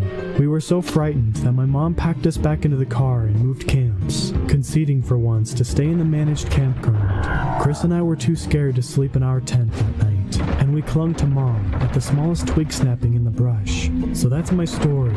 It's boring compared to some of the others here, but it's 100% true, and I wanted to share. I vividly remember the way this animal moved as it glided away from us into the desert, and the sheer, utter horror I felt looking into its face. Chris and I have never managed to find an explanation for what we saw that day in the brush. I used to work at a local coal mining company on the Navajo reservation as an operator for a coal haulage crew. I drove haulage equipment, and it was one of those Crest 240-ton coal haul belly dump trucks. If you've ever seen those trucks, they're pretty huge. They're about 2 to 3 stories high, and about 1/3 the length of a football field. I remember that I was working the night shift, which started around 11 p.m. Before we started the shift, we were required to do a pre-start inspection of our equipment. I walked around my truck, and when I went up to the rear of the truck and lowered its stairs, that gave me access to the engine bay. I walked up the stairs and started my inspection. I found a pretty bad coolant leak on the truck. I climbed back down and went to the cab and called my haulage supervisor. He answered and asked me if I can drive the truck to the main shop for repairs. So I left the ready line and drove 6 to 8 miles back to the shop, and I called the shop maintenance supervisor, and he instructed me to drive around back of the shop and park the truck there. I drove around the shop, parked the truck, and I wanted to see how much coolant I had left. I climbed back down from the cab, walked around to the back side of the truck, and lowered the stairs. I checked the coolant level, and I had a significant loss of coolant. I called my supervisor over the radio and asked him to pick me up. As I started to walk away from the truck towards the shop, I seen it. It was big, like a bull. It walked weird. Patches of tan fur missing, blotches of blackened skin, and its head was big. The head was as large as a pumpkin, and it wobbled around like it was unbalanced. It had an unnatural look, nothing like I'd ever seen. This thing walked on all fours and about 4 to 5 feet tall. It was about 100 feet away and was walking toward me. My first instinct was that it was a sick dog, mange infested and malnourished. It continued to walk toward me, and I thought this sucker might be sick and have rabies. I took out my flashlight and shined the light at it, yelling at it to stay away. It continued to walk towards me. It was then that I noticed it wasn't alive. Its eyes did not give off any reflection and were black and solid. It was unnatural. I reached for my pocket knife and yelled at it to stop. It stopped when it was about 20 feet away. I was still walking towards the shop, and it paralleled me all the way there. I never looked away. I thought it could attack me.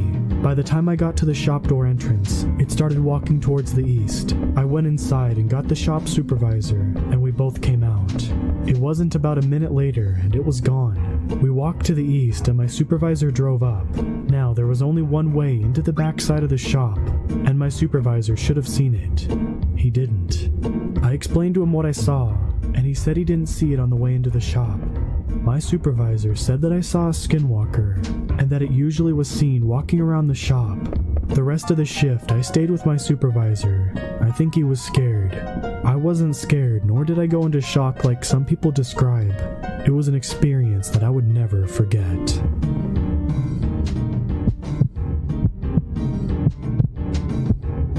To this day, I don't know what I witnessed those few days, nor do I want to know. I think it would be better that way. To set the scene with some background information, I'm a 20-year-old Latino woman. I'm a Lance Corporal in the Marine Corps, and have spent a year in Afghanistan back in 2015. During the time of this experience, my girlfriend and I took a camping trip, and for the sake of this story, I will call her Olivia. I've grown up in a very wooded area of Florida. Many trees and animals of all sorts. Alligators, bears, panthers, coyotes, and sometimes wolves from people owning them and letting them into the wild when they got big. The area we had gone to was new terrain for us. She insisted we go somewhere new and explore around, since I would have to return to California to my duty station in a few days. She wanted to explore the new terrain with me. We walk along the beaten path, admiring nature in the wooded areas, flowers, and even small animals and birds that inhabited the area. Olivia went to college for zoology, so she enjoyed teaching me about the different animals and the ways to identify them by their tracks and other signs. As we were walking to the camp clearing in this particular forest, we came across a hardly visible pathway, winding deeper into the brush. Her nature calling was pulling her into it. She wanted to explore and find a place inside to set up camp, but call it military intuition, but I felt really uneasy with the idea. Reluctantly, with her pleading, I agreed. We then began to trek through the brush, thorny vines cutting up my legs through my jeans, and a spider web hitting me in the face every now and again, due to the overlaying branches. We walked for roughly 45 minutes until we came into a clearing, deciding this was the best spot we could set up camp. Olivia pitched our tents as I got the fire roaring, and at this point, the dusk is creeping in on us. We lay down to settle in for the night, and all is well. That is, until I'm awakened by things being thrown by the side of my tent. It takes me a little bit for my eyes to adjust to the darkness. The campfire was now a dim glow. My eyes finally adjust as I look around. I wasn't truly awake until the smell hit me like a semi-truck. the smell of rotting garbage. It was sickening. As I tried to gain my composure, that's when I saw the figure. It was tall, very large and stocky, and appeared very human-like, just too large to be a person. There was still tapping against the tent, some large, others small, but I didn't make a peep. My voice was lodged in my throat, and I'm not even sure at this point I was breathing. All the hair on my body was on end. I was terrified. Olivia shifted in her sleep, opening her eyes. "Hey, is everything okay?" I cut her off by placing my hand over her mouth, raising a finger to my lips in order to tell her to be quiet. That's when I heard it. The growling. It was low, more like a grumble and a groan than a growl, but it was a sound like no other. It was enough to make even my drill sergeants piss themselves.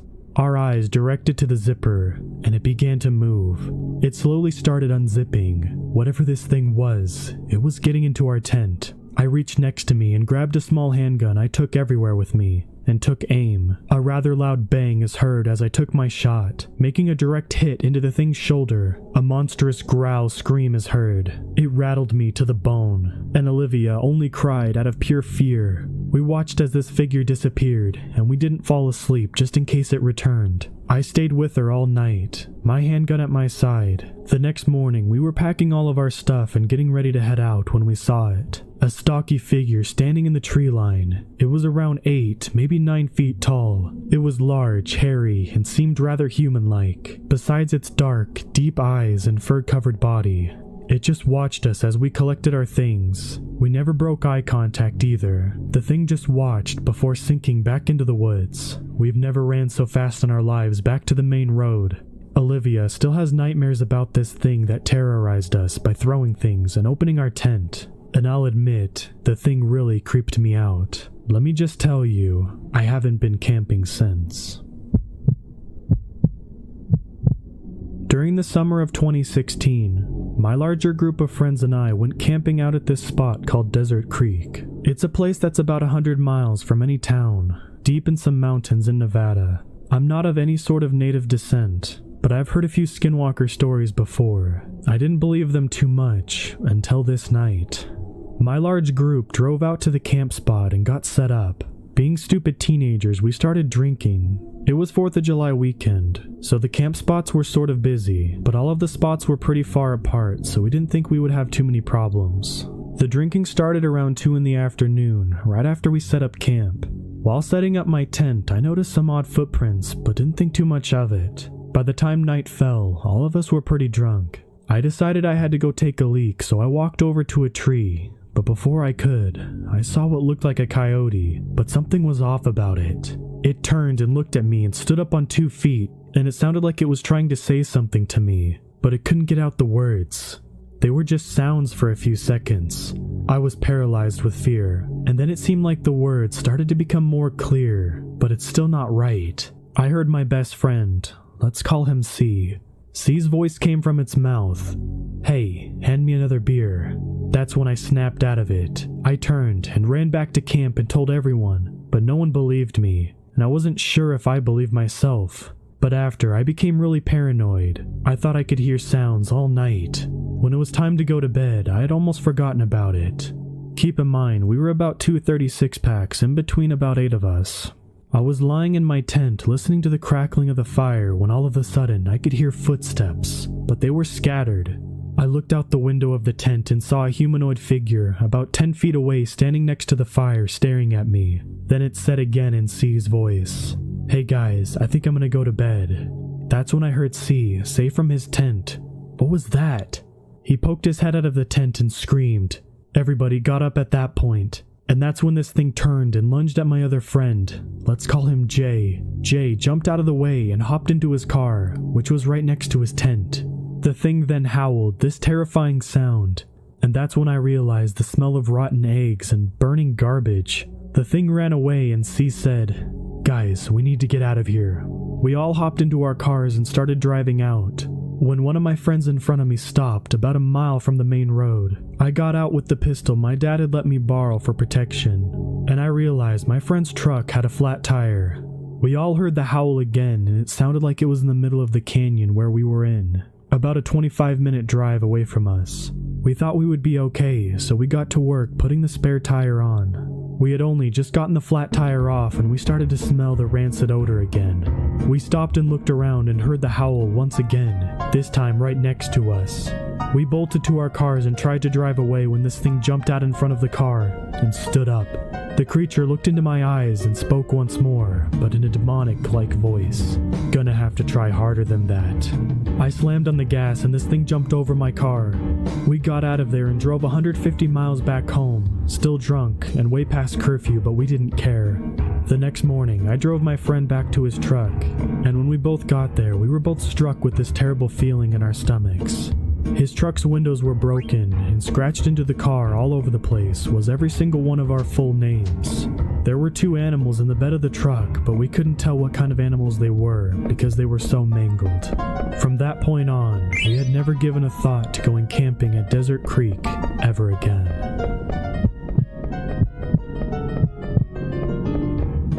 I will not say my name for this story, as I am afraid they will find me, but you can call me Rose. I was 14 when it happened, so about a year ago. I was at a powwow with my friends, a young girl, let's call her Lily, and her older sister, Saria. It was getting late, probably around 10 p.m., when we came up with the idea to tell scary stories. I've always been fascinated by skinwalker stories, though I have never seen one myself. Well, that was about to change. I came up with a story and told my friends, then Lily, then Saria. After telling stories, we finally got tired and went to bed. Saria and Lily slept in a small tent, while I slept in a camper with my dad. I've been up where the powwow is many times, and we call the area the grounds. I'm not really a native. I have a little Blackfoot, but I'm mostly Irish. The grounds are full of mostly Cherokee. Anyway, I came up with a stupid idea to scare my friends. I went outside next to their tent and snapped a twig. Then I made loud footsteps along with hard breathing and groaning noises. I could see their shadows sit up, so I knew they were awake. I was just about to shake the tent when I heard footsteps behind me. I knew there were bears and big cats in the woods, but they rarely come in the grounds because all of the lights and people. I didn't want to take any chances, so I slowly walked towards my camper. Then I hear the same groaning noises I made behind me. I thought it was Lily or Saria trying to get me back, but something wasn't right. It sounded just like my voice. Haha, very funny guys. I call back to their tent. Haha, very funny guys, said someone who sounded just like me in the woods. Then I see Lily and Saria walk out of their tent. Will you stop? We're trying to sleep, said Saria in an annoyed voice. A branch breaks and echoes in the woods. Saria and Lily look behind them to see nothing. I think a bear is out there. Hurry, come inside my camper, I whisper to them. They both walk towards me, when suddenly a loud, curdling scream filled my ears. It sounded like a girl and a dog screaming in the woods. Loud footsteps came closer to us. We ran as fast as we could to my camper and slammed the door shut. I looked out the window and see a dark shadow next to my friend's tent. Then I did something I still regret to this day. I got a flashlight and shined it at the figure. It had the head of a bear and the upper body of a human and the legs of some kind of dog. It stood on its hind legs and stared at us with glowing eyes. I screamed so loud I probably woke everyone up from a mile away. My dad came running. What's wrong? Are you okay? I yelled, Skinwalker. I saw a skinwalker. My dad got out his shotgun while his friend, who was staying the night, let's call him Jack, grabbed a bowl of sage. My dad ran out the door to see nothing. Jack lit the sage and put it in the bowl outside the front door. We stayed inside the rest of the night. The next morning, we went out to investigate the area where the skinwalker was. All of us almost puked from the rotten smell of animals. I went home the next day. You would think the story ends there, but sadly no. There's more. I was laying in bed trying to sleep when I heard footsteps outside my window. I looked at my window to see a face of a bear. It followed me home. I screamed, but I was home alone because my mom was still at work. The skinwalker banged at my window, cracking it. I tried to let out another scream, but what came out was a loud growl. The creature froze. I did something I thought I would never do. I ran to the window and yelled, "Go away! Be gone!" at the creature. Slowly, it backed away into the woods. I stayed up all night waiting for it to come back, but it never did. Why did it follow me home? And why did I do what I did? I probably will never know, but all I care about is it's never coming back. I'm 15 now, and still no sight of the monster. Hopefully, I will never see something like that again.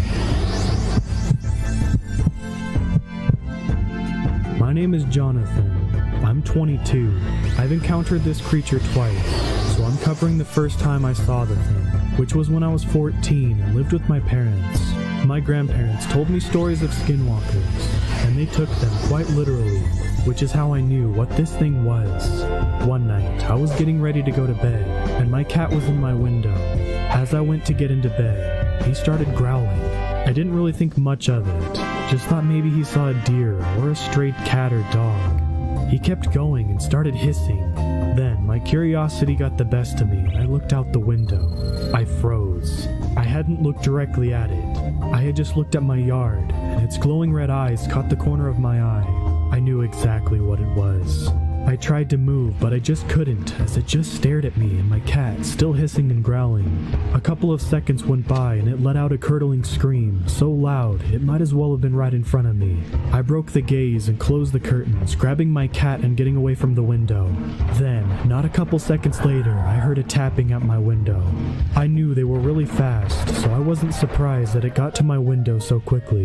My gut had sank at this point, and I couldn't move. My cat was silent but on edge, and all of its hair was standing up. Then it tried to speak. There's no explanation on how it did this, but that it's been around for a very long time. It said, "Jonathan, come here. I need your help." The most frightening part about that was it was in my dad's voice, but he had been gone for over a year now. The tapping continued for about 10 minutes and stopped completely. Longest 10 minutes of my life. After it stopped, I heard footsteps stomp off quickly into the woods where I lived. I didn't get any sleep that night, and the next morning everyone was up and didn't seem like they had heard anything, and acted like everything was normal. I haven't told anyone, and you're the only person I've told this. I couldn't tell if it was a skinwalker or a wendigo, as I didn't see any of its features except that it had glowing red eyes, and that it mimicked my dad.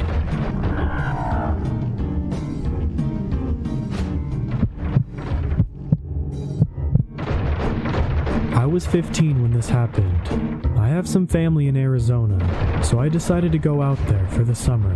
I was very bold and stupid. My grandmother used to say, "You're like a young wolf cub, always trying to figure out your fangs. That can lead to trouble."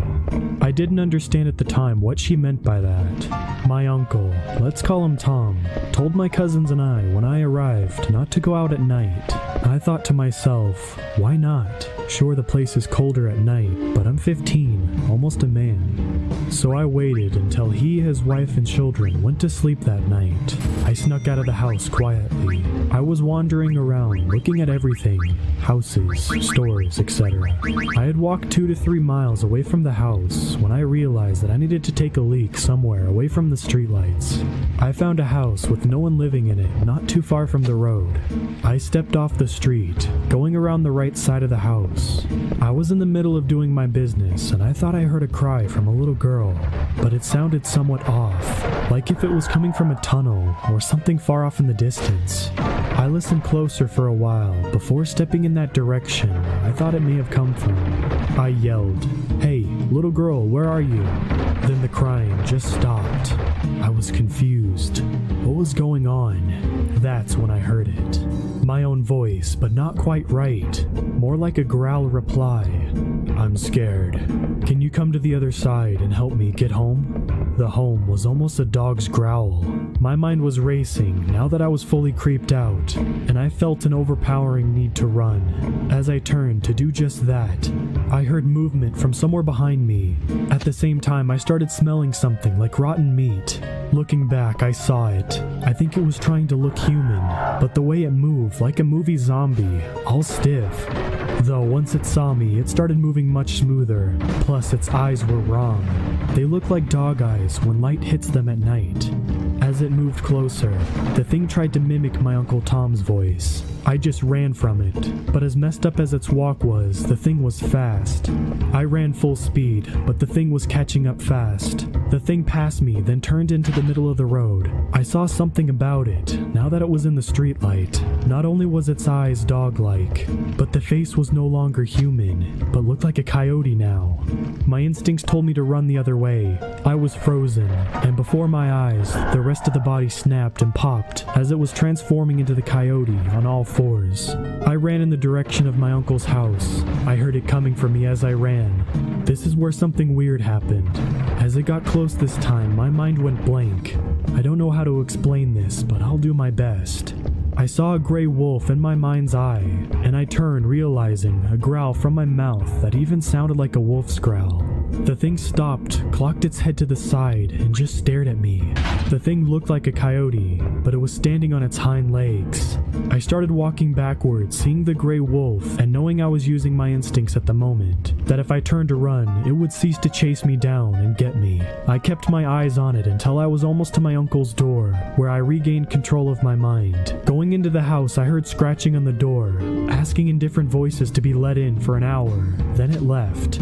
It did come back the next night to my uncle's house, but Tom knew what it was after. Looking at it through the window of the front door, it pretended to be human again, but tried to use my voice to get Tom to open the door. He went straight to work, burning sage and other herbs. Afterwards, asking me if I was the only one it was after. I told him everything. He was mad, telling me, "You're safe for the night, but I'm sending you home in the morning." I know he was mad, but I needed to know what this was. He told me it was a skinwalker, and it was going to hunt me until it loses my scent. He told me about the legend of them, but the wolf thing, he smiled and said that, "You'll have to figure that one out for yourself." The next day, I was picked up by my mom. I am afraid to go back that way. I don't walk at night anymore, and I still have no answer about the wolf thing that stopped through my mind that night. I was heading to a small town in southern Utah with my wife and a couple of friends. We were on our way to see Lee, a friend of mine that hadn't been seen for a long time. We met up with him at his place and decided to hang out at a nearby lake. It was a typical quiet campsite with a fire pit and a couple of logs around it. We had a little picnic there and we were exchanging stories and catching up with each other all day. Eventually, one of my friends, Bryce, got tired and decided to fall asleep in the car while the rest of us continued talking. At this point, twilight had fallen. Erica and I were discussing something while my wife and Lee were talking about something else. All of a sudden, my wife and Lee fall silent. Erica and I quickly notice. We look at them and Lee says, "Get in the car." I asked him, "What's wrong?" And he says, "There might be a skinwalker around." Now, Erica and I had no idea what a skinwalker was at the time, so we asked him to explain. After his explanation of what it was, Erica and I, being the only sensible thinkers at the moment, and Bryce, just barely waking up from us jumping in the car, decide we should investigate, believing that it was probably just some kids in a nearby campsite trying to mess with us. We came to the top of the hill that was between our campsite and looked for any likely candidates for the scare. None. All we could see was a couple of trees and some bushes. We even called out and there was no response. As we were walking back to the campsite, we heard it. A rustling in the bushes behind us. We look again but see nothing. At this point, we were considering that Lee and my wife may be right. We get back and it's getting dark fast, so I ask them, "Is there something we can do to keep them away for a little bit?" "Yes," said Lee. "They don't like fire." And Tim, my wife, and Bryce start working on the fire, while me and Erica go down by the lake to collect the 2 liters we had put there in the water to keep cold. Now it's dark and Erica and I headed back with the sodas. We hear rustling in the bushes beside us. We're both scared. We hurry back and start putting everything back in the car as soon as possible, while Lee made sure the fire kept burning. After getting everything into the car, I rush over to the fire pit and tell everyone to get in the car as I proceeded to stomp the fire out. Right as the fire went out,